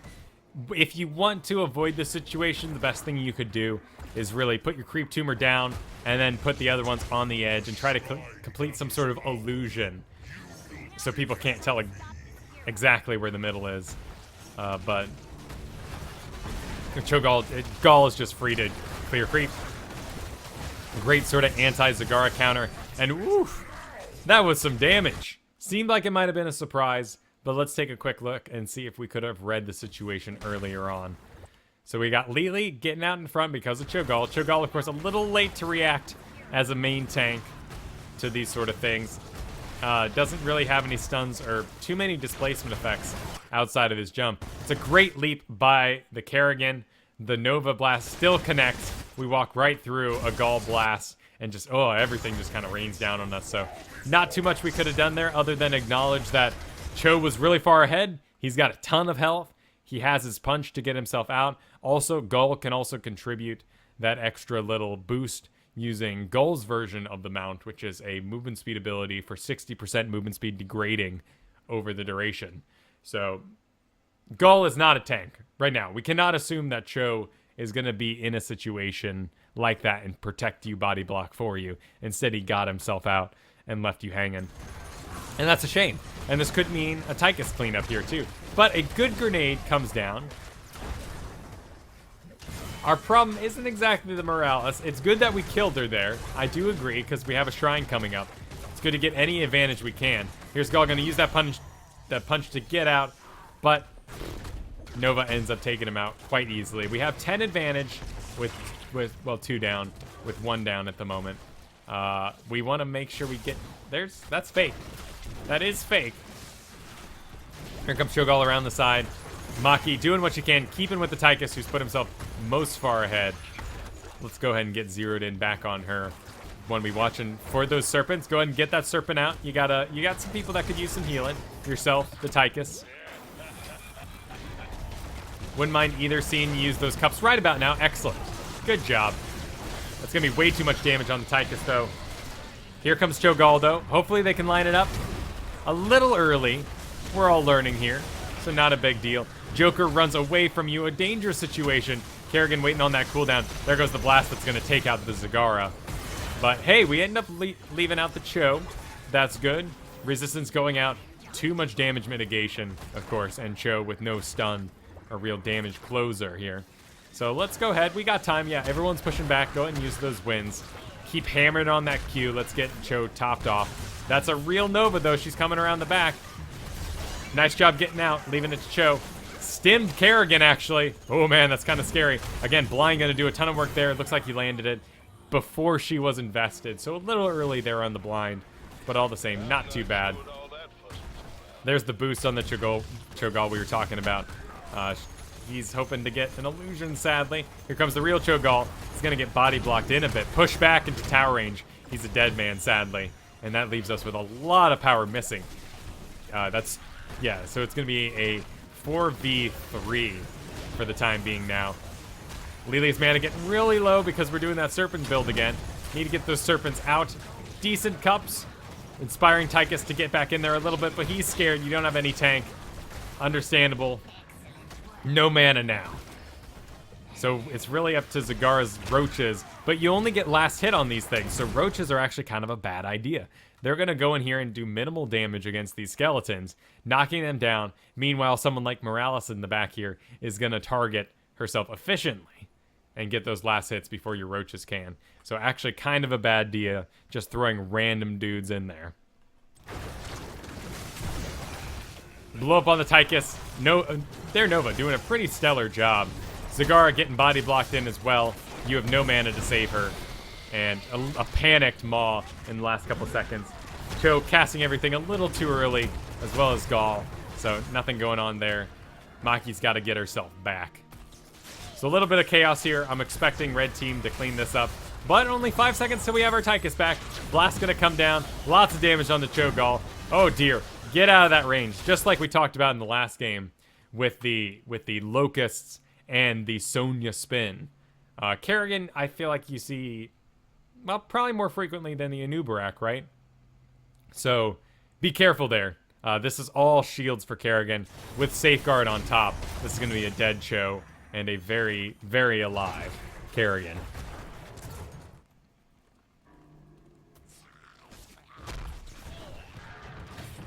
All right, we're waiting. Gotta wait for... Oh, that's a little aggressive. A little early on the Tychus call.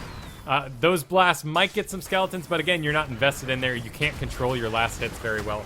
And we leave the Zagara open to attack. But we are making some decent splash damage now that we can actually invest. And we need to clean up some more skeletons. We got 13 to their 9. If Cho turns around, if Kerrigan turns around, and they are getting these, we're getting drawn out. We're going way too far after this Morales.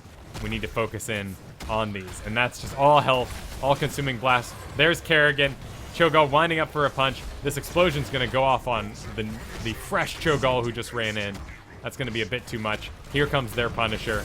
Here comes everyone down on our Cho'Gall. Oh, no, not again. But a damn decent Shadow Bolt volley. Poison damage, though, going to take him out. And it's a one-for-one trade, but we're down Zagara at the same time, leaving us with a short-range Tychus and a Lili who's not going to do too much darn damage. Hammer on that Q for him. Get that Tychus healed back up. And here come... Oh, it's a freezing one. I hate the freezing ones so much. Hold on to those wins. Make sure you're putting out... Yep, you got the Serpent back out. Another little cup for the Tychus there. And we'll be A-okay. So we actually burned through that pretty decently. We lose that front roll. As I always say, this wall, gate, 2 towers is worth the experience of killing this creep. Or this keep. So it's a decent loss losing that wall, but we didn't lose our main structure for defense. So we're okay. We're okay. We adjust. Go get a camp. That's all good. Zagara pushing the bomb lane. She's fine by herself. Has a nice little creep escape highway going on there. We got Cho'Gall making his way. Another camp. That his body language could have led him to himself, so I'm glad you guys didn't follow. Could get a little dangerous. As long as we're making some noise here, this should be safe to take. But here goes Cho'Gall. He saw the Cho'Gall go around there. Cho'Gall versus Cho'Gall action. Joker once again getting exposed. Mom might save him. There's the Nova. Oh my goodness, you crazy butt. You got out of there. Cho'Gall did a nice pushback. Let's get that blind. The Kerrigan's invested. Excellent blind. See how she just immediately died. Any damage she does is going to add to those shields. And this is going to continue to be a great engagement. Cho'Gall doing quite a bit of work. Gall doing quite a bit of damage. Got a little confused over this inside wall here. I wouldn't mind seeing you coming around the front and try to body block Cho. You're in a commanding position. You got 1 level up. I'd like to see you guys body with Lili body block a Cho'Gall. It's a little odd, but he's the only one left. He blew it pretty darn early there. That was the second Gall ultimate. Does a slow area for 5 seconds and then a large amount of damage. Actually, just for my own sake, let's go ahead and get that name in my head for future reference. So it is our enemy Cho. He's Twisting Nether. After 1 second, nearby enemies are slowed by 40%, and you can channel up to 5 seconds. Basically meaning you have 5 seconds to blow the bomb, which activates to deal 616 damage. So he blew it a little bit early. Hell yeah. Still pulled it off. So now we got some time. We got 30 seconds till Cho'Gall's back up. That's pretty darn decent. Really need this our Cho'Gall to go hit our well. Everyone get nice and topped off. Waiting on Tychus though, so it's only a 3v4. Nova's been doing pretty well so far. Went with the shrink way, good choice against that against the Cho'Gall. Of course, you shrink both of them. But oh man, the burst damage coming down on Joker. Oh, and a nice bit of survival there. You did a decent job keeping him going, but sadly he gets deleted. So does Kerrigan though. So we even out a little bit, waiting on the Tychus to get back in here. Don't use those wins though. Just hold yourself off for the Nova, who's eventually gonna pop out. All right, you use them. Still, you don't do enough damage to clear out skeletons or anything. Just hold on to that ability. It is going to be back up in time, but with the Serpent build, you will have mana issues. That Serpent build is out, though. You got Serpents on the field. A decent time to hit your own cups. Get everyone topped off, regain yourself the confidence to keep going in an aggressive stance. Here's some damage coming in on the Tychus, though. He's overextended a little bit past you. That stasis actually gonna be what saves the Tychus, it seems. Cho'Gall still going in. Tychus doing the transformation. We're gonna push these guys back. In fact, we'll get this Morales. That's great. This is a bit of a distraction, though. Kerrigan's got her ultimate. She's ready to leap in at any time. She can see the opportunity. Though a Shrink Ray out on her is going to actually get her killed. Well done. Enemy team's cleaned up. Yeah. About 2 seconds till Nova. What's a Nova going to do all by herself? Probably kill Zagar instantly. But not a huge deal. And taking that fort, I like the decision. And then we can go back, get these last 9 that Joker's already working on. Joker holding on to his Hunter Killers a little too often. I'd like to see those guys come out on the skeletons. Of course, when they kill their original target, they stick around and kill everything else. So they can be very powerful in those situations when you're trying to clean up an Infernal Shrine all by yourself. But here we go. We got the push going on. We're a little late. This is a little dangerous. I like that we have an Arcane one. It's a good one to push with. These Arcane spins can do quite a bit of damage. Cho'Gall out in front. We got the Shrink Ray in 8 seconds. A bit of a delay, but Stasis will give us that time we need anyway. Punisher has left the wall. Sort of a dangerous situation. Of course, if you are defending and a Punisher reaches your wall, you want to dance around a bit. Basically, you want to dance around in this area here and to get the Punisher to leap over, which means he's taking damage from these with impunity, and you can actually get in and destroy it rather quickly and easily. And naturally, you want your tank to be the one dancing around in that area so that he's the one who gets left. Cho'Gall was way out in front, taking a lot of extra damage. Was not the one who got left, luckily for him, not getting deleted. Now we have a really interesting situation. We have the... we basically have the Punisher, you know, he's caged up. He's in the zoo. He's stuck in here. There's very little chance that he's going to leap back out. In fact, in this case, he'll probably leap to a Nova before he does anything else. But that means we are divided. The Punisher is going to be up here. Maybe if they have to run back here, this could be a preferred situation. But instead, we have Kerrigan and Cho'Gall pushing from here. And so how do we... Tychus about to unleash a overkill, looks like, onto a Nova. We're better balled up here. But they have some decent spread. And where is Morales? Where is Morales? Oh, there she is. Oh, yeah, she's hidden in the back, taking a bit too much damage. She has a well, though, so she can get herself topped up, no problem. Let's go ahead and refocus on our Lily. A little bit of chaos here, some damage running out. I wouldn't mind seeing those cups right now, just to get everyone retouched up. Yeah, sadly you get interrupted, but it was a good try. You know, maybe that's nothing that I would have expected this early into Cho'Gall's run, but I guess we do need to make those decisions when we see the Cho'Gall going for that Twilight Hammer. We know that they have a very easy to land interrupt for our cups, and we need to make sure Cho'Gall has a wide berth from our cups so we don't get ruined by that. Our Cho'Gall still going though, gets a kill. Sadly, Nova comes, wow, all the way around the back. That's a long walk for that kill, but ends up working out for her. She's making a run for it though. Punisher is down, of course, once he was inside the zoo there. What's going? So we're looking for the Nova? Where is the Nova?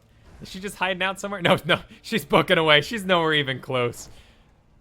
Well, looks like you tried to ping too much there, Maki. Yeah, she got away, but she was gone. She didn't even stick around up here. She just ran bottom.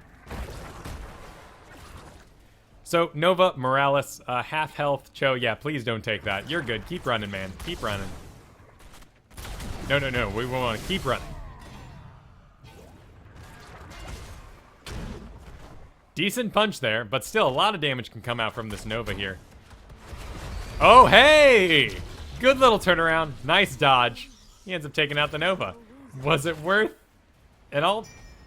Yeah, I think he would have been dead without it. Let's go take a merc. Let's. I agree with Lily. Let's take that Merc camp. Let's get some map control on the board. We do have all of our front forts, so we're looking great if we were to get pushed out. But I'd like to see this middle get a bit more distance just in case this top or this bottom one pops. That means we have control over this whole area maybe even take out this fort here. So we want to go for these double bottoms and the final mercenary camp if we can. We got 2 levels up. Nova is down, but Chogo is up. The healer's up. Kerrigan's up. So it's nothing to get too crazy about. Yes, we do have 24 seconds. Excellent. Still take it. This is actually the perfect time to take this sort of thing. But here comes Cho. Wow, lots of damage popping out on Lily immediately there.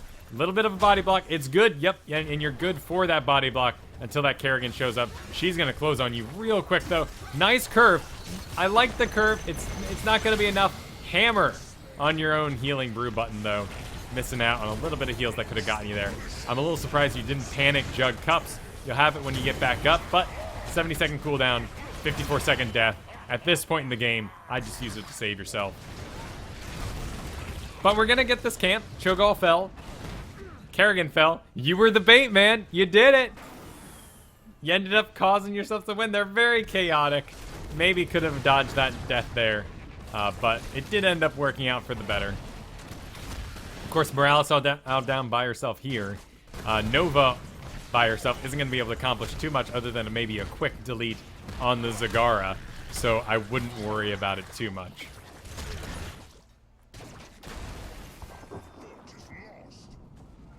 But we lose one of our forts. That's fine. We still have the 2-level lead. Bouncing balls coming in. They're going to do quite a bit of damage. Cho'Gall really great on this map as far as I can tell for getting these skulls. There's Nova, though. She's wandering around here. She's right there.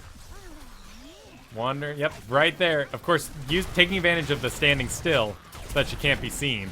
Lots of damage coming out on the Tychus there. Smart of him to pop that stone skin on himself, but I do like to avoid stone skin whenever I can on Tychus.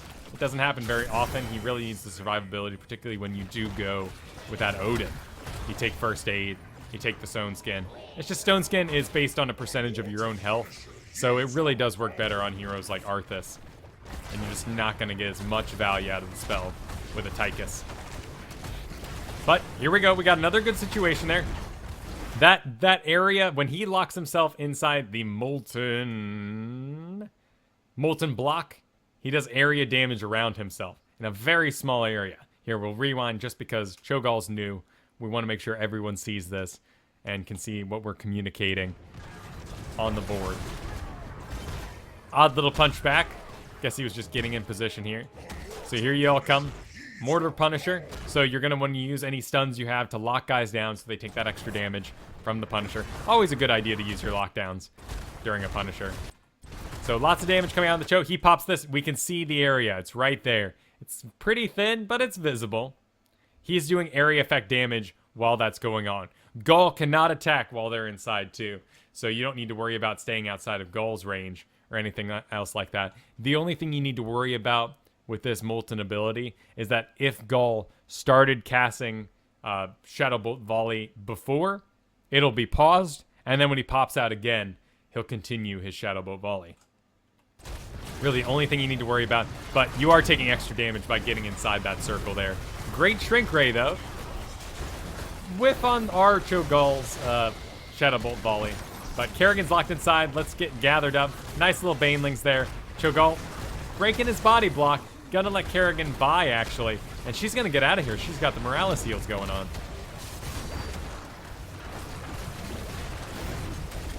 Tychus popping the Odin. 2 levels up, so this is gonna do quite a bit of work. There's the Nuclear Blast. Very nice. I still prefer to go range on Tychus, but we're in a pretty decent position here for Nuclear Blast. Particularly when we have so many forts left to take out. Blast does land. There's actually a stimmed Cho'Gall, though he doesn't have the confidence with a low mana Morales and 2 levels down to continue taking advantage of that stim. It ends up going a little bit to waste. Tychus trying to get this top one too. Spreading ourselves a little bit thin. Lily's got more than enough mana for this, so we can keep it going. Getting a little lockdown for the Cho'Gall, but the cups come out strong. Again, this is all damage that's healing Kerrigan. She's still going. Damn. Them bouncing balls from the Cho'Gall doing quite a bit. Gall closes the difference, or Cho closes the difference and ends up chasing you guys back, and we're down 3 at the moment. Ooh. And this is going to probably cost us a fort. We might be able to keep Tychus up, but without Odin, he doesn't really have the range to stop something this strong from pushing through. Here comes Cho'Gall. They're going to make the most they can of it. If we get topped off, we might be able to get back in there, but we need to stick together here. I would say abandon. Just abandon it. I think you've got the right idea. The fact that Tychus went all by himself, though, makes your choice the wrong decision. And that's tough, because on paper, what you're doing up here is 100% correct.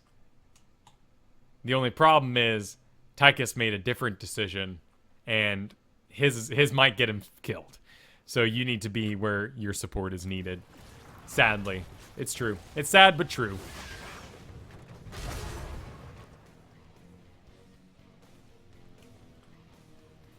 All right. Let's go take a merc camp. Got a merc camp? Sure. It's a good time for it.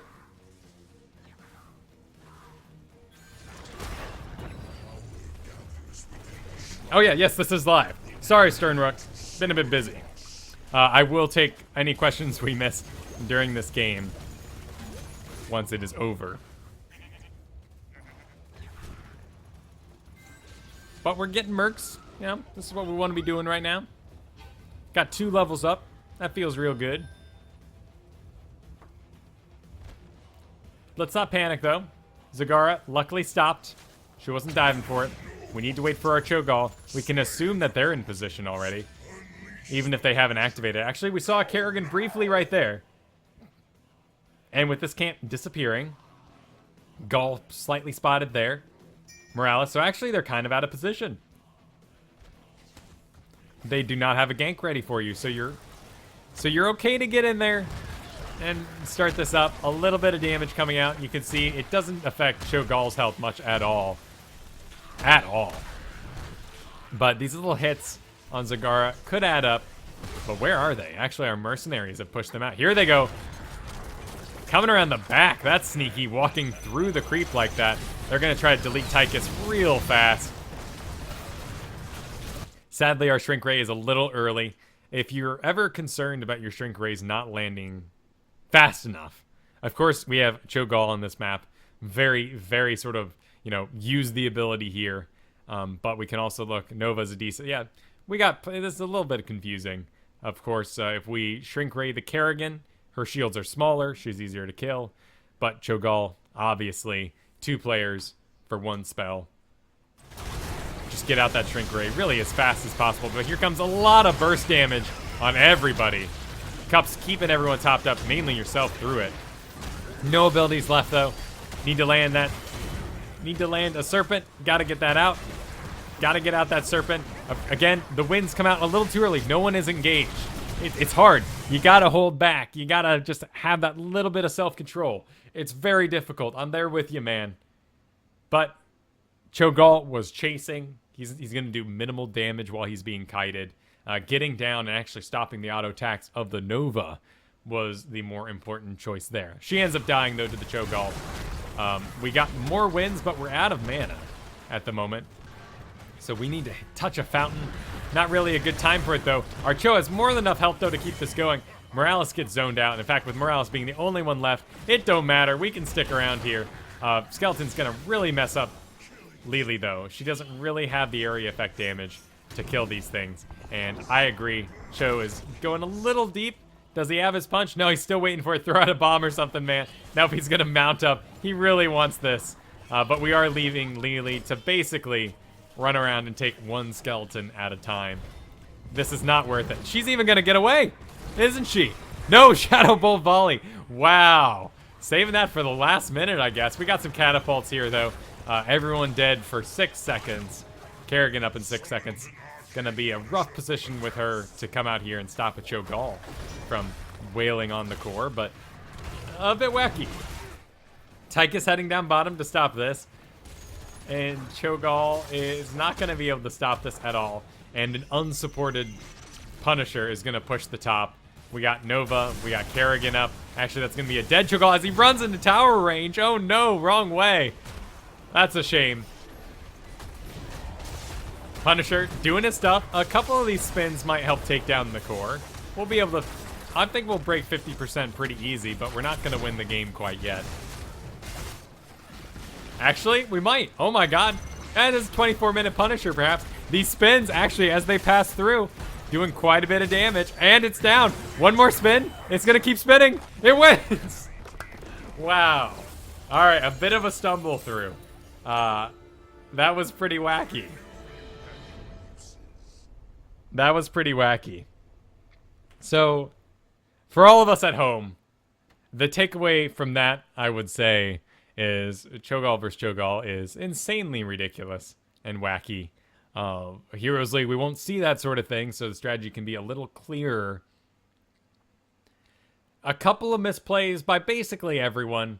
I would say if you want to improve your Lili play, though, hammer down, casting those abilities, getting out your cups, getting out your serpents, and you did great. Your serpents were on people. There was never really times where I said, get a serpent out, and we had to wait 15 seconds. You know, you're doing a great job with your Lili and making sure you're casting your spells. Just that little second earlier, making sure they're always on, you know, can be that difference between a silver Lili and the gold Lili that you could be. And of course, hold on to those blinds until you actually see characters engaged. It's really easy to do against Kerrigans, Thralls, Butchers. Butchers are very easy to hold back on because you see them charging down. They're going in a very straight line, running right for whatever their target is. They get there. They hit their slam for the slow. They hit their ability to mark them, their Butcher's mark, so that they're going to get health every time they hit the enemy target. Once you see them connect and get the slam off, that's all spell damage, and they're not going to be doing auto attacks during there. Then the winds hit. They're blinded for all their attacks that they were hoping to heal themselves for, and they end up dying rather quickly in there. So this, of course, was a quick match game. The blind was not taken for any particular reason. You just wanted to support on a Lili because you had a Tychus in your party. All right, so I know I missed some questions during that. Feel free to repost them. Sorry if I missed them. A great way, of course, to get those to me is to use that @ symbol so I can see the chat as it comes at me. Let's see here. Looks like Badger Lord stopped on by. How's it going, Badger Lord? You were on last week's. I busted it out because it was before the 5th. Oh, here's the storm crashed. Oh my. We just got a big old black space sitting over there. Well, let's get back in the game here. Luckily, it didn't crash mid-game. But yes, so if you were part of last week's, of course, that's up on the YouTube now. youtube.com/C/Kyle Fergusson. Spelled the same everywhere because it's my name. And it doesn't change across all my various social medias. So hit up that Kyle Fergusson/Kyle Fergusson on YouTube to find your replay analysis there, Badger Lord. Really enjoyed getting to watch your Chen again after a couple weeks here. Creeper, thanks for hanging out. Thank you for breaking your silence, your lurker silence, and joining the conversation. Stern Rook, I have a game for you to watch. This evening, I am full up. We got one more to do this evening. One more replay analysis. Of course, now that the game has been patched, and I do not lose replays whenever they do any sort of update, we're in a much better position to continue doing solo Q&A. Send them over to the email you see at the top of the screen there, SoloQAcast@gmail.com, and I will get them possibly next week. Of course, it's a little bit first come, first serve, but also it's based on how many maps we have. I try to avoid doing the same map multiple times in a day, and certainly I don't want to do the same hero multiple times in a day. As we go forward, if I get completely slammed with replays, we'll start doing theme days. We'll do like an all Infernal Shrines day. In fact, when we think about that last game, think about the Infernal Shrines we just watched and how much more confidence and how many more mercs we took over the course of it, as opposed to our bronze game that we started the day with. Anyway, my point was that if I get a whole bunch of replays here and I have like 10 Infernal Shrines, maybe we'll do an Infernal Shrines day to help knock those out and to sort of keep a theme through. I'd love to do Rainer days, or any hero really, and go from bronze and make our way up and kind of show what the differences are between different levels of play. Azex, welcome. Missed you, but welcome. What are you doing posting blogs in my chat? Oh yeah, the Black Friday sale. Discounted stims, okay. All heroes, mounts, and skins will be on sale at 50% off. That's pretty hot. That is kind of hot. And a lot of mounts are coming back. I've been kind of wanting that in a zebra mount.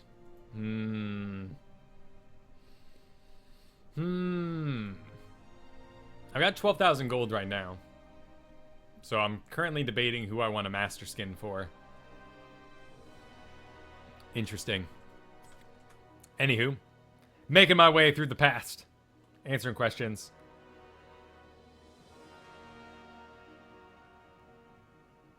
What don't you own? Okay, yep, this is all stuff. Having a good conversation. That Nova was pretty wicked, wasn't it? Is that microphone a SC2200A? Wow, that's specific. No. Wait. It's a Sterling Audio. Oh wait, here. There's some ST66 tube. If that answers your question. I do not use a mixer. I use a blue icicle to transform it directly from the sort of wacky microphone plug into a USB. I want to get a mixer, of course, because it can help for better sound quality. Make sure that we're on different layers between my computer sound and my microphone sound. Upgrades for the future, of course. And then, you know, drops and all sorts of fun sound effects like that we can do in the background as well. Yes, these games are being live watched. Let's see here.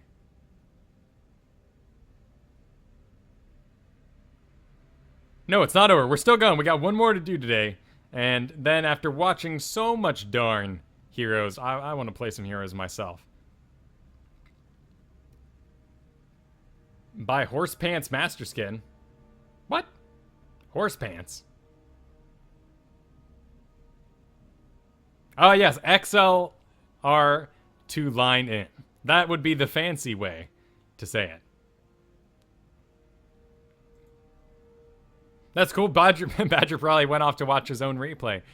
We are going to be doing Flying Bear. Battlefield Zagara, a platinum player. Should be pretty interesting. I'm going to take a quick breather, though. So I will see you guys in just a moment. And we'll finish out today.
All right. We're back. Flying Bears next on the list. Battlefield, Zagara, and a plat level player. Oh, did it? Stern Rook is saying that Rexar got a huge buff this patch. Fix8's probably doing better. No more stutter stepping. But the balance, the scaling balance, I guess that maybe affected him. 8th level Rexar? I don't know. Maybe I'm not familiar enough. That's why I'm playing a lot of quick match this week. Because I got a lot to learn. And I'm not going to subject people to my learning time. Huger. Much huger. Oh, thank you for the follow, Tristan. I appreciate it. Let's see Flying Bear's email. Yeah. Nice, Stern. Very nice. Yeah, I haven't actually gotten to play him. All my attention's actually been on Artanis. The scaling test map really didn't help out Artanis much, but he's someone I really just enjoy playing a lot. And I want to take him into Heroes League, but most of my time is spent practicing with him right now because I just can't. I don't feel like I'm performing well enough to put him in the Heroes League situation yet. Flying Bear says, I had a rocky past few days in which I lost a couple ranks. Today I queued in and picked Zagara and had one of the craziest games since I started playing this beautiful game. I know I screwed up some in the fights with my terrible timed maws and bad positioning. Cool. I feel super sorry for my teammates. Anyways, keep up the good work. All right, man. Well, with that prefaced, we're about to see how Battlefield went for Flying Bear. He's got himself a Malfurion, a Butcher, a Handgun ETC, and a Thu Jaina. With him, a Muradin, or against them, a Muradin, Raynor, Murky, a great pick on this map, Tyrande, and Kharazim. Interested to see if Kharazim takes advantage of any of those buffs to the other passives at level 1. I doubt it, but it'd be fun to see. Murky gets a lot of work done on this map, of course. Lots of push power, all that attention drawing people deep into the mid where they really can't get back out to destroy a Murky or really get at his eggs for that matter. So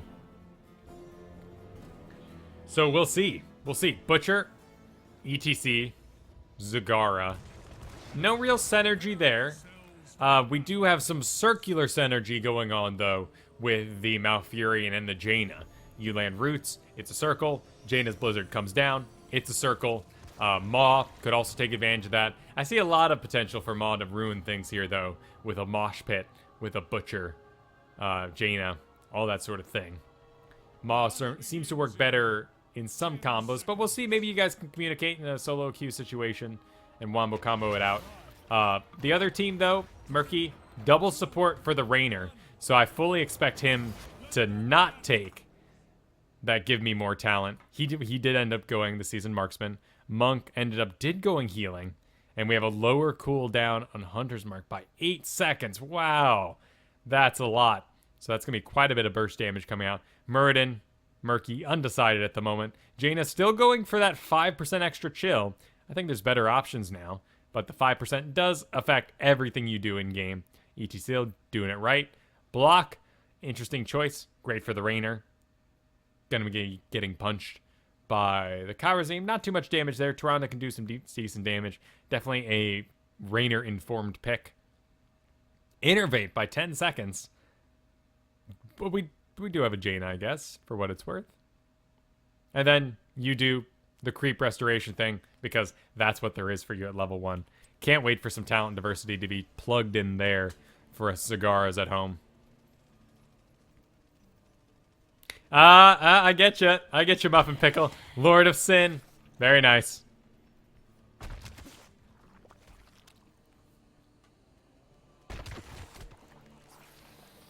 Number Fox saying, I think he suffers from pre-nerf KT syndrome, where he's not nearly as good until he hits 16. Yeah, I agree. You do really, I feel like I have to control myself almost to unfun degrees until level 16. But once you have those talents stacked up, it really is a blast to play. Noted, I'm not saying anything about this creep because it's great. Great. He's got great control here for the very first immortal that will pop before those expire. He's making sure he has some escape ways, making sure he's keeping the creep out of the middle lane. These are all great choices. If you're playing Zagara in lower leagues, take note of how he's doing creep here. Making sure he gets it around the corner here, too. Good to make sure nothing can sneak around his side. Murky's going to come over here, destroy that obvious one. Maybe seek out these middle ones, too. But even look how... This could be unintentional, but this one isn't exactly in the bush. Granted, if someone walks in this bush now, the creep tuner is the only thing that gives sight. You can even see the creep has spread around the circle, but because this wall here cuts it off, we actually don't have sight here. So only the creep tuner gives sight, not the creep itself. So, but by not putting it in this particular bush, he also stops a very obvious place to kill it. Could have been a choice. I like it either way. We can see him walk in, we can see him walk out. Butcher going on a charge there. Not going to go into tower range. Could, though. Remember that balance test map is now live. We are 8 level players from the get-go, and towers are still level 1. Well, they're towers. They're what they will always be. A little bit of creep there. Gets instantly destroyed. A little bit of mana loss. Not a big deal. Cost us 20. There is our first Hydralisk doing some damage. Wailing on that monk, stopping him from getting to punch essential things, keeping his health down. Manaing up, I like it. Immortals are about to spawn. Butcher's back. Now it's time to regroup. Of course, we always want to regroup on our side. Make sure we're nice and coordinated first, and then head down to be aggressive. Looks like the enemy team, though, wants to be aggressive right now. And in fact, we may have isolated a monk. Nice route. Sadly, ETC charged through, hoping for that early stun and the burst damage to come out of the Jaina. But instead what actually happens is we leave open Monk to be free of body blocks and ends up getting out of there rather scot-free. Zagara's doing the right thing, though. Zagara's pretty much always want to just go straight for the enemy one. They do so much damage with their Hydras. One thing I would say, don't stand next to your Hydra, of course, though, because that attracts those bombs. If you can spread out more dramatically, even if you really want to, you can drop a creep tumor that his little area effects will target, and it might dodge your Hydra and yourself there. Instead, when you're spawning together like this, you're going to cause that to come out right on top of you, of course. There's a good chance it'll get both of you anyway, but always the chance, though, you can spread it out and stop your Hydra from taking such early game damage. You guys win the DPS. Oh, you lose it. You lose it, actually. Wow, that's a lot of DPS. Let's go ahead and take a look over these walls. Our creep is a little insufficient because we spent so much time dealing damage to this immortal. Those little stutter steps, you got 3 stacks. So do the damage, stutter step, drop a creep tumor, stutter step, drop a creep tumor, and try to work your way into this middle area before that exchange happens so that you can maximize the creep sight you have. Right now it is a little lacking. We have a Hydra, though. Goes out on the target. Stutter step yourself around here. Of course, stutter step meaning these little tiny steps, just like he's doing right here, walking into the safe area, shooting out another one. Each auto attack, for the most part, is about a second apart, so every time you get off an auto attack, you should move about that much in between. Good fight going on here in the middle, though. Butcher's going to clean up. Now, with our Rainer down, we're missing a lot of the DPS damage, and they're going to push through rather strongly. Meanwhile, in the background, Zagara has no mana, but she's continuing to do pretty darn good DPS. And here comes Jaina to really lay it on thick. Walk into that center area. If it's the first slam, you got 2 outer slams of those circles, and another one, and then you got the center. So if you want, as a ranged DPS, for the 2 outer slams, the second you see that first one, walk in the middle, you're going to be able to DPS straight for a very long time. I mean, Butcher is amazing at stationary targets. He could come over here and destroy this thing in a couple seconds all by himself. So, a bit of an odd situation. But then once it comes time for that middle slam, you just walk out, rinse and repeat. ETC, though, doing some great chaos over here, stopping this team from really hammering out the damage they want to do. Though he could cost him his life, particularly as they swing around the top here, and this Murky continues to pursue. I think we're going to have ourselves a dead ETC, but no, a nice little root, and he ends up falling. A shame there, but our Zagara is hearthing out. She needs mana, absolutely. It's the early game, and on this map, we're probably not going to be getting any sort of mana talents for ourselves. I'm, of course, talking about that level 7 rapid incubation. Though we went in Venom, And I disagree with this choice strongly, mainly because of double support. I think Envenom is great in situations where you have an enemy healer who can't really control their heals, so you're going to put it on target for maximum damage, assuming they won't get healed over the course of it. Of course, in like quick match situations where there is no support, Envenom can do a ton of extra damage for Zagara, but happening over 10 seconds, good chance there's going to be a heal that comes in and saves their life. We got a Rainer who's going to heal himself when he gets low, and 2 supports to clean that up. I would have taken it, and I think I would have gone with the Envenom Spines. It's sad. It's kind of an auto pick. You could do decreased tumor cooldown. You're already sitting on a couple stacks, so it's not really fitting your play style. But in Venom Spines, that little bit of extra range can save your life, and of course a little bit of poison damage it's always kind of fun.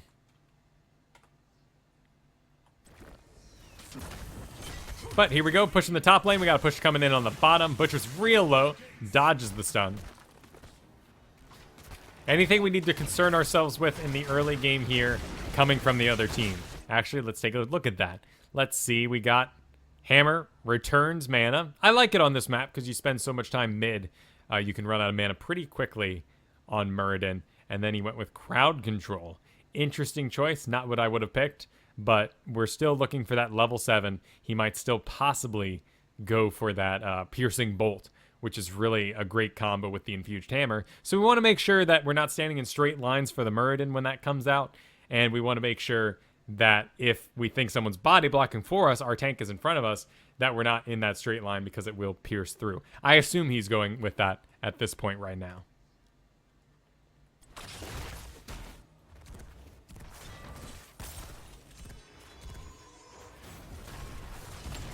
Flying Bear, you're doing great, man. It's just these little things we got to clean up. Don't be hard on yourself. The important part is you took the time to reach out and get yourself some help, and that's awesome. Let's see. That's a great comment, Sternrook, and I do agree. Envenom is a very small area, and in fact will cause you to get in more dangerous situations than you might otherwise. Thrall has Envenom. He should get rid of it and get, like, Elemental Poison or something, you know. Just, Blizzard, you love renaming things. Have at it. But it does, that's a great point. It does put you in a more exposed situation than you might otherwise. Not much going on top here. We got 1, we count 2, we count 3. Okay, so Jaina was safe there. 4, there's 4. Cool. She's good. There's 5. All right. So she was only really dealing with that enemy Rainer.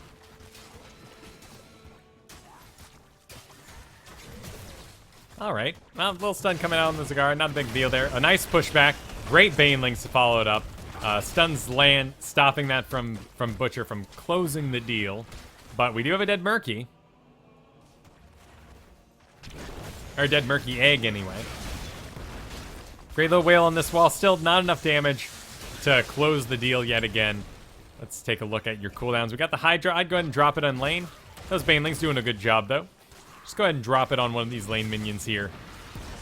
See, so that's what I'm talking about. So by dropping it on the lane minion, that Hydra would stick around, fire on these after its original target had died, and then would start working on the wall or the tower here. Instead, what's going to happen is you cast it on a hero, and it's going to just walk into this wall and accomplish a lot of nothing. So don't be afraid to cast on lane minions. Looks like you did end up going with that rapid incubation. The more popular pick on this map is going to be that increased creep size.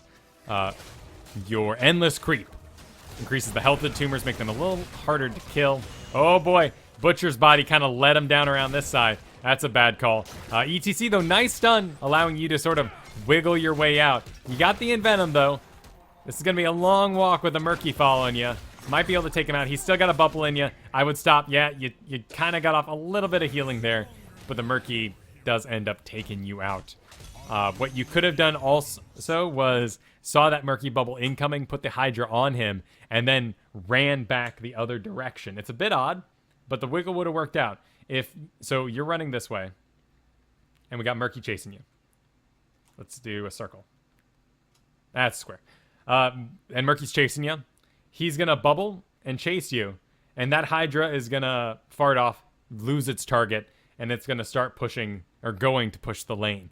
Then, when he's in the bubble, we switch directions, go back this way. That way Murky has to run past the Hydra yet again, and maybe you make an escape up this way. Of course, hugging your creep for as long as you could have would have been the preferred escape. Of course, having some creep here would have made the escape a lot easier. Maybe even expecting the situation and laying some creep on the hallway here would have been better, but it was a bit of a panic. It happens.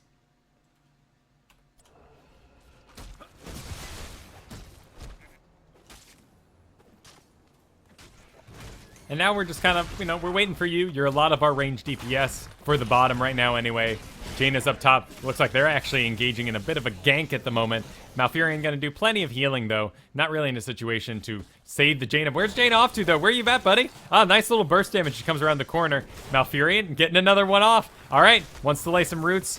Hopefully I would have liked to see him just go for the pure protect to drop it here, grab the Rainer, but went for a little extra damage on the Tyrande. Ended up not working out, though we've got more than enough time as people heal up. Tyrande needs to heal herself up, and then we can get back to it. So not a bad situation.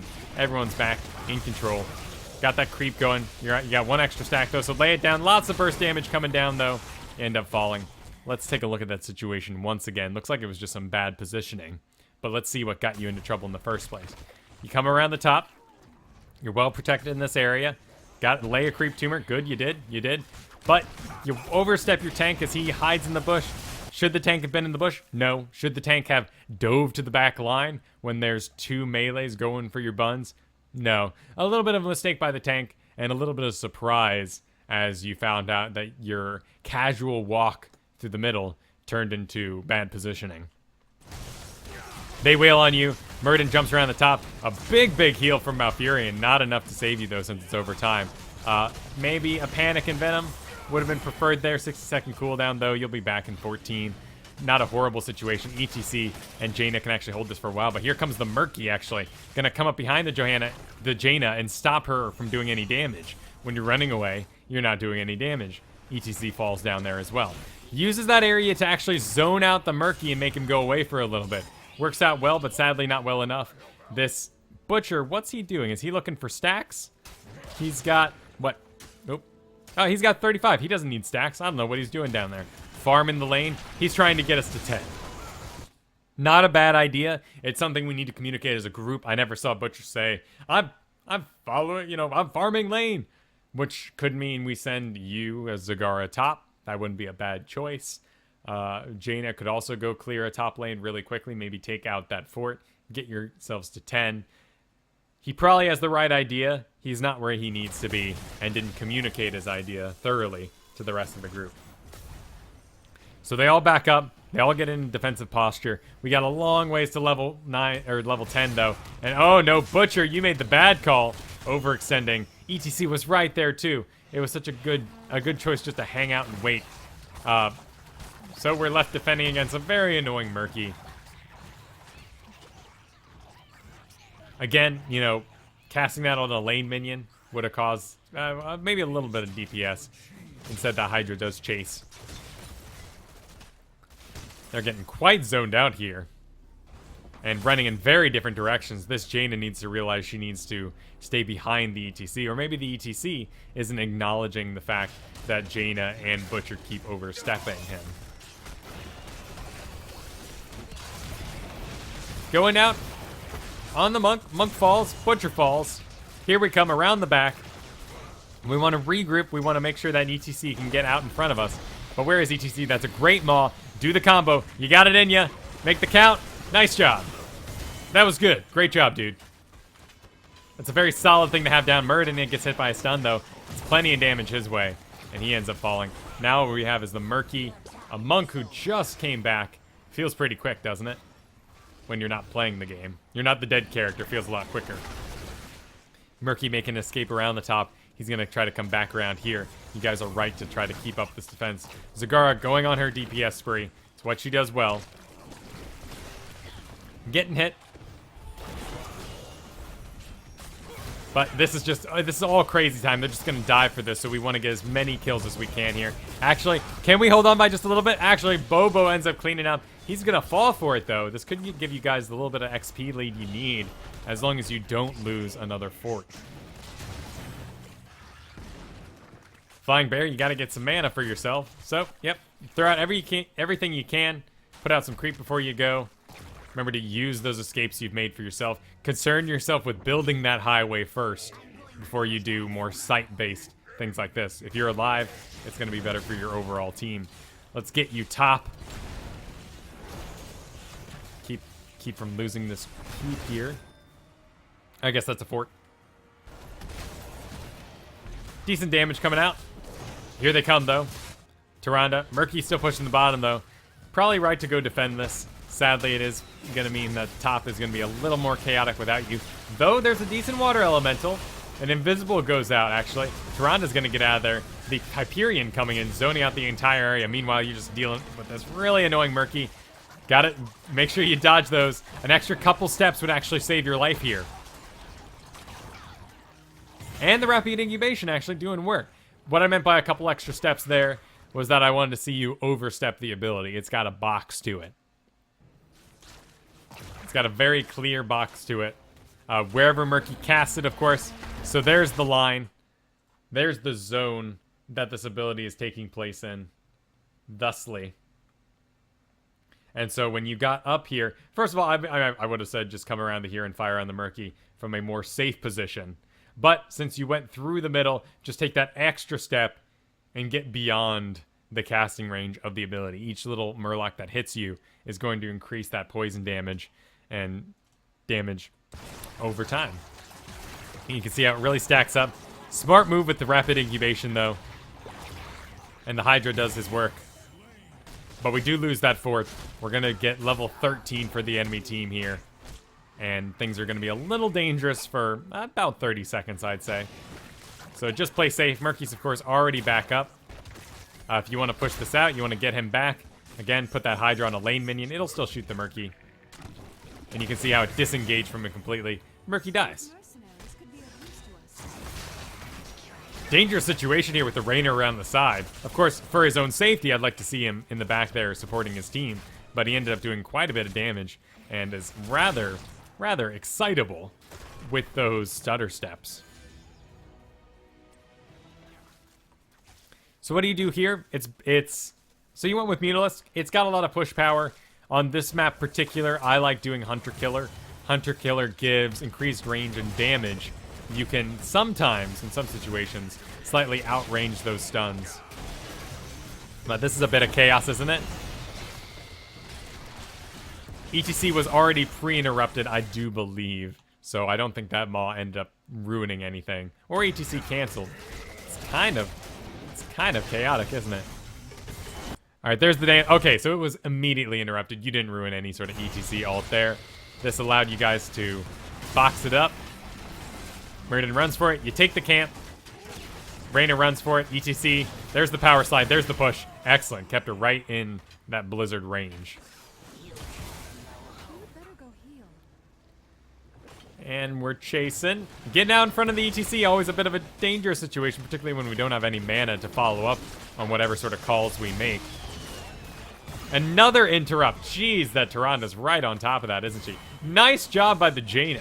Bringing down a blizzard there. Lucky that Muradin doesn't have the mana or the health to jump over and body block you in. Murky come from behind and finish off that body block. Ooh, kind of a scary situation, but Jaina gets out of there, no problem. Heal, innervate, going out on yourself. You got 2 steps of creep, so build yourself that emergency highway in the back every time you take that little step to avoid the next stun. Walk backwards, throw back some creep. Use those stutter steps, walk around the edge, put out some creep. Make sure you have multiple ways to escape. We switch, though, and it favors nobody. It's a good in-between. Monk at the bottom. We are missing 4 on the minimap. Butcher's getting himself over. Still, is he missing stacks? He's missing a couple stacks due to his spec. He's a little into those stacks, but you know, can't blame him. It is bonus damage for him. Stasis goes out. It's strong. That was a great blizzard, but Monk took most of the damage. Nothing's easier than healing yourself. Great little tranquility in the back here, able to heal up everybody. Get some mana during the lull time, that's not bad. Would be a great time for a Maw. Let's rewind that real quick. Because I don't mean a Maw that is to catch people. Here we go. So there's the heal. We sort of regroup. ETCs, we're all up here. I want to see ETC get back with the group so we're all fighting in a straight line. Of course, through this, he's dodging the Murky ult that's going on and going through this whole middle area. So maybe that's his bigger concern. We got the Water Elemental here going to take a ton of damage from that Murky ult. And Butcher just getting hit by ults this entire time. So here, you get yourself healed up. You got more than enough mana. It's an odd choice when you could be auto-attacking. Without that auto-attack ability, though, at level 4, maybe you're not focused on auto-attacks as much as you should be. Maybe you've kind of embraced an ability build since you're used to taking these Envenomed Spines. I can't speak for you, but it might be an odd choice. So here what I'm talking about is your Maw pops up. And this Maw could grab everyone here, might save an ETC life, but you definitely ruin a Butcher ult that's about to come through the back. What I want to see is the Maw go here. Because when it pops, it body blocks anything that would try to get through this. And you can fill these holes. Let's say you had to escape. This whole hole would be filled. You might grab the Monk that is stunned in there. But mainly you would stop people from going after you for the duration of that Maw's ability. So that helped out me a lot when I tried to get better at Zagara, thinking not only, I want clutch Maws to grab a whole bunch of people so we can wombo combo them down, but also using Maw to create those body blocks. That can be very useful. And instead, we're going to have a big escape hole here. That's where that Maw could have landed. This fight continues to go on. Butcher goes out the back because there's nothing really panicking there, and Maw goes out on nothing in particular. But you guys end up cleaning up anyway. You lose ETC, but you do end up cleaning up, so the battle is won. We get in position once again, laying out some creep, putting out those mutas. Sure, and the full muta will get its duration basically before it's killed, so not a waste by any means. Don't forget to get in that middle area, as though I'm telling you in real time. But that is important. You can use that trick to your advantage. Of course, again, that increased range on the Envenomed Spines, getting yourself on this particular map, the Groove Spines Mutalisk instead, Groove Spine Hydralisk instead of the Mutalisk might have been a better choice. And Stone Skin, interestingly enough, did you get tilted or something? 2 deaths versus the 5 of Butcher versus the 4 of ETC. There's a bit of deaths going on here, but I'm still surprised you didn't go with the Hunter Killer. The real power of that Hunter Killer is, again, when you have these big ol' demons in the middle, and you're here, you're Zagara, and you lay that Hydra. I mean, granted, actually, well, that's a little bit of a bad eye here. I'll give him some angry eyebrows. In this case, you would want to be as far back as you can, shooting long range with that upgrade, and then you actually drop the Hydra from back here. With his increased range, he's firing from way back here. The stuns still can reach him. They sometimes will overextend a little bit, but then you move yourself, you stutter step, and you cast that second one over here. You move, you stutter step, you cast that one over here. Now with this creep here, maybe some extra creep over here, yourself, there's a good chance that one, or maybe even both of these Hydras will survive for the duration of it. I'm going to pull back for now. And the Murky was going directly after you. It's true. But Stone Skin, 30% of your maximum health. Your maximum health is pretty darn small. You're going to have a decent shield. You may survive a Murky. I understand your thought process. It's more about what your goals are on the map to me. I want to see you playing your role and doing a ton of damage to Immortals. Nice mosh pit here, though, in your absence. But you're really going after that Raynor. Kind of an odd choice. Raynor's not really going to stand still for you. But a nice little route there. Murden does jump right over it. And we get 2 levels up, actually. So, you know, well done. A little bit of confusion. Thought you might have to defend a Murloc in the bottom. Nice one, though. Hey, okay, a little early on the fall, but that's perfectly all right. Banelings hit their mark. Everything kind of comes out strong with double support, though. And now we find ourselves once again in front of the ETC. ETC dives through, but leaves us open for the... And, yeah, there we didn't really have Stone Skin save us anyway. So you overstep the ETC. ETC went in his own direction, leaving you entirely vulnerable for that entire thing. Real shame. Real shame. May have been... it was a combo mistake, right? Because ETC dashed his way over here to tank the Muradin, to stop the Muradin from wailing on his squishies. But he got targeted down. That just left this whole area open for the Tyrande and the Murky to wail on your buns. And then, of course, Monk dives in and cleans up. ETC's gonna make it. He's got a power slide. Keep walking. Dragging people away, though. Getting slowed. ETC having to do a curve, trying to do some juking, but no real good jukes in line. This is pretty dangerous, though. Murky's cleaned up, sure, but there comes the rest of the team. Tyrande. There's Raynor. Raynor's going to push him back. Yep, kill him. Butcher made a bad call there. So, sadly, on the back of your slight 2-level lead, we end up losing 3 heroes and eject any sort of lead we had. You know, and of course, getting 18 over 17 is not as big of a deal as it used to be, and there's no talent disparity there to enjoy.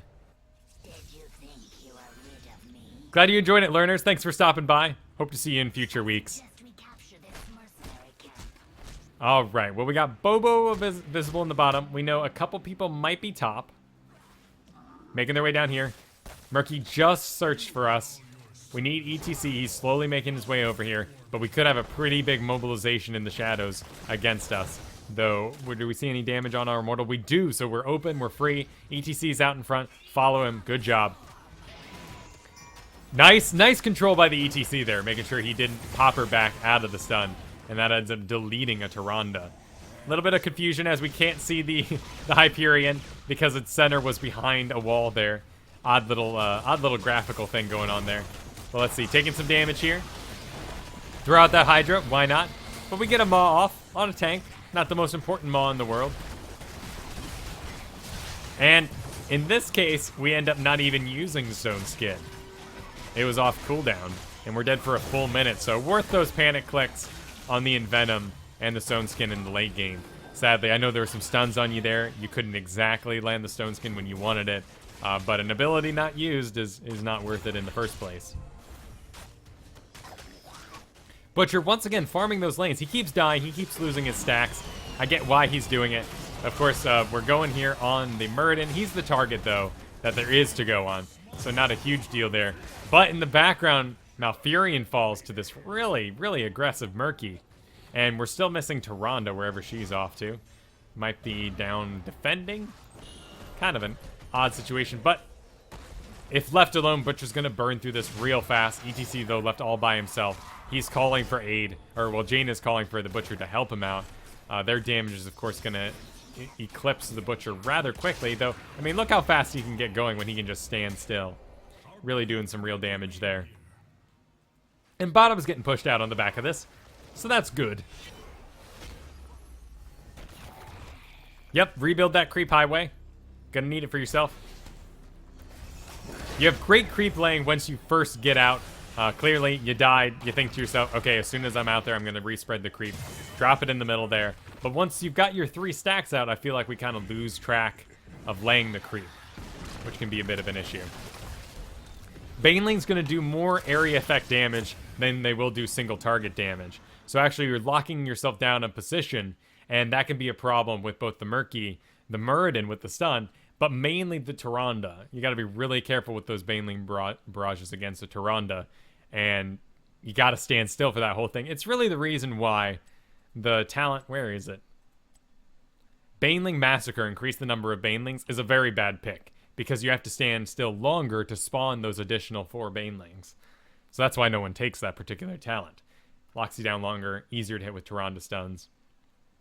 If you're doing single target DPS with basically across every hero, I really can't think of one off the top of my head. Maybe the chat can think of one here. But if you're doing single target DPS, never use your area effect abilities. You'll blow the cooldown. You'll do less damage than you will do if you just sat there and DPS'd it with auto attacks. Very true on Diablo. Very true on Zagara here. Use those auto attacks. Got yourself in front here. ETC's coming around the front, though, so you got some blockage. It looks like guys are coming around the side, though. Murky, this is a really cool situation for the enemy team. Murky's actually forcing guys down here where they were all pushing in. But Butcher looks like he's about to whiff his ultimate. That's going to be a shame. Looks like he probably was also charging something that's about to be locked down. But not a big deal because we do have a great lockdown here. Hopefully ETC. No mosh pit in the background. Hopefully. No. Just kind of a... and everything worth using in this Wombo combo isn't quite ready to roll. What a shame. But we are dodging the Murky stuff here. He actually goes through the middle. Goes for that Rainer in the back. Rainer, again, gonna overextend there, which leaves your squishies in the back open. Butcher, ETC, they need to make that front line for you. And instead, this is where that Murky just gets to keep coming. That's where this monk is gonna jump to you. You use your drink, your rapid incubation. Use your stone skin. It's already burned. Malfurion's trying to do what he can for you. He's popped his ult. And you're running out of the edge of it. Not like you have much of a choice, though. Another situation for maybe some more creep would help you out, but that Murky, man.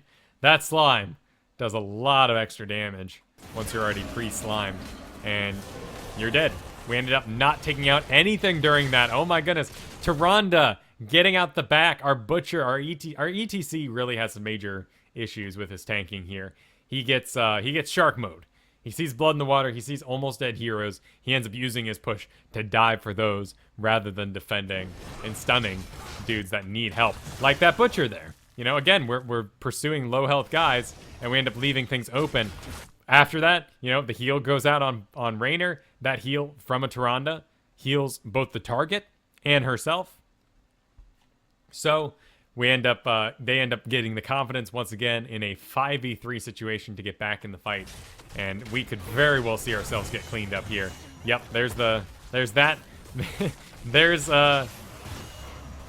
goes that too. And ETC not far behind. Muradin has the mana, and the stun goes out strong for the Tyrande. A death dance. No one around to take advantage of it, sadly. Ult of the Storm, decent pick here with that Murky really targeting you down. I don't mind seeing it.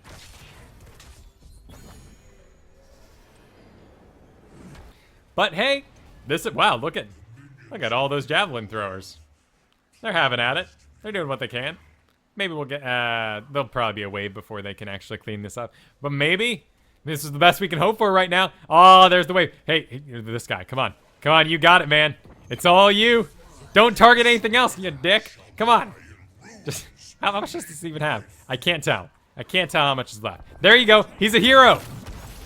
MVP guy right there. While everyone's dead, we're just gonna follow the exploits of this dude. Still going strong, man. I love this guy. All right, but you're left defending all by yourself. You got a maw ready. Could be useful now, just to lock things down for a little bit. Just delay until everyone else is in front, until you got your ETC back in front. Bring up around the side. This is always a dangerous situation. You all want to come from the same side here. This is damaging because you are going to come through this hole here. Abilities can land, causing these areas to become more dangerous. These two circles here. Ideally, you want to come, everyone wants to come through one direction. Your tank wants to come around the top. The tank, if people are already respawned before him, wants to come through whatever hole that is most populated. So in this case, it is this opening here. But these are dangerous because they fit circles for pufferfish. They're limiting. We might body block each other as we all try to run through here. So ideally, we want to defend these areas with the biggest open zone.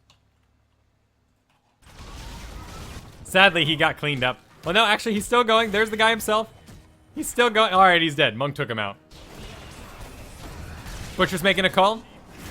Going once again. A blink, actually, over on that Rainer. Still not enough damage thanks to Rainer's heal ability. But we end up taking out the Tyrande there. Maw isn't going to do too much because whatever Muradin could have done, he can do now. He can still leap as soon as he's got the cooldown for it. In fact, putting him inside the Maw gives him more time for his cooldowns to regenerate. And in fact, mawing a Muradin is extra dangerous because of his trait. You end up actually putting him inside the Maw for 3 seconds. When he pops out, he may have regained a little bit of health depending on when he gets hit. So we teleport back because we realized that, whoops, we got a little blood hungry there. And we ended up losing a lot of health. Here's Murky. He doesn't care. He actually has the ult to deal with this, though. Does he have it at the moment? No, he does not. He does not have the cooldown for it. So lucky that, but he is definitely hungry to take a... There goes Butcher yet again on the Rainer. Again, a really odd call. I would like to see him go on the Monk, perhaps, though that would still get away. Tyrande, probably the best target for the Butcher, but he overextends past the tank yet again. You're in the back. You're where you need to be. Muradin just taking all those shots. Pretty decent there. At least we have a catapult in the top lane. That could cause us a win in the long run. Looks like they are going for our camp here, though. And if we can mobilize correctly and notice that, we might still be able to eke out a win. Wow, that was quick. There's the Murky Egg. Who's the hero that's going to kill the Murky Egg? Look at this guy. Ah, he's messing it up. He's taking that thing down. Yeah.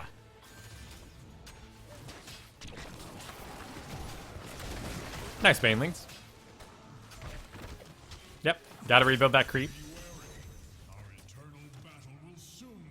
All right, so we need to wait for the Butcher. The Butcher's gonna have no stacks, though, so he's gonna be severely underpowered at the moment. Only 1 level behind, so there's still plenty of room to make things happen, make the magic happen.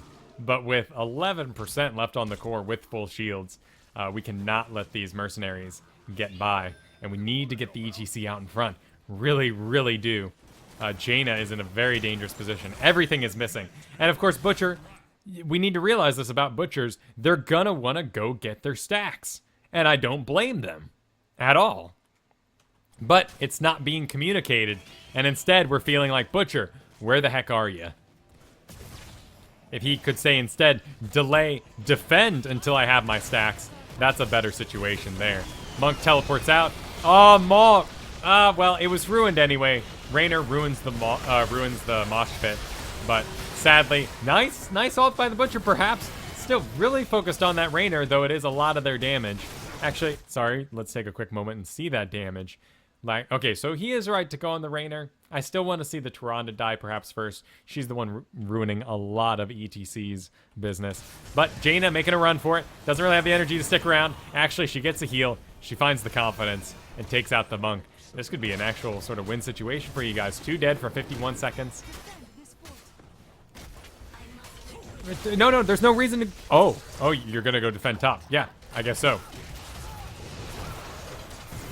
Okay, that's 3 dead. Murky's trying to make what he can happen. Murky sadly relayed his egg. He didn't noob out for us. Gonna go for the core. We got 30 seconds. It's an interesting call. Jaina's gonna defend here. Murky's gonna try to go for it. Murky is missing his ult. Oh, man, so this actually might work out for you guys.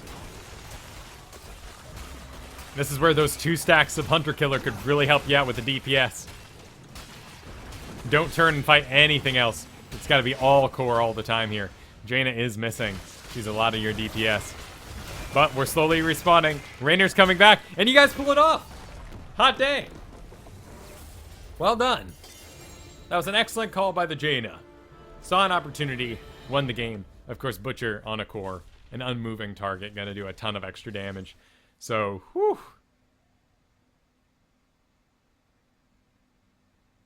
All right. Let's see what we missed in the old chat. So well done, Flying Bear. You guys end up pulling it together. I disagreed with quite a number of your talent picks. I know that it's good to be influenced by the match.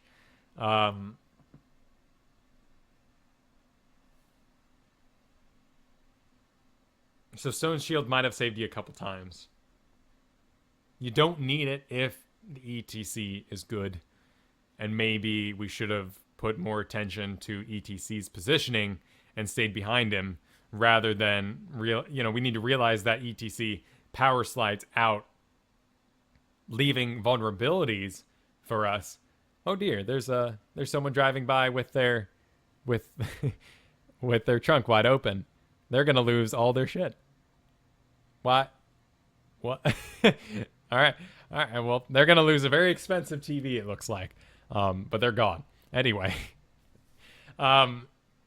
Realizing the ETC's positioning, Malfurion panic casted his heal almost every single time. Butcher continued to overextend, missed a lot of fights. You guys saw an opening and won the game. Rather impressive little call there by the Jaina, who actually ended up probably winning you guys the game with that call and defending against the Murky, who could have very quickly burned through your main there.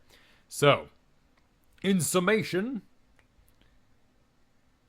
hold out for the Bolt of the Storm, because you don't really have another level 20 you really want to get instead, particularly on this map. Instead, realize it's Infernal Shrines. We need your DPS, particularly the DPS a Hydra can bring. The ability to just drop a Hydra and be able to get back to whatever team fight you have, or, run away as people come in on that immortal fight is what you need to do there. So, and Envenom, again, you took those extra steps forward to get the Envenom out. It's once every minute, and then when you took Envenoming Spines instead, that's DPS the whole time, extra range that keeps you safe. So maybe we wouldn't have had those murky troubles in the first place. It's tough to say, of course, but I would say for you, your main problems are lane creep, fix your spec based on the map, invest in what you do with those Hydras, don't worry so much about your own life because you want to play safe. Take those Hydras, take Bolt of the Storm, and then, of course, watch your tank. And if they're tanking kind of badly like this ETC did, realize the positioning stakes they're making and adapt for them. That was our last replay of today. So thank you, everyone, for joining us. I have been watching other people play for a while, so I'm going to play a bit now.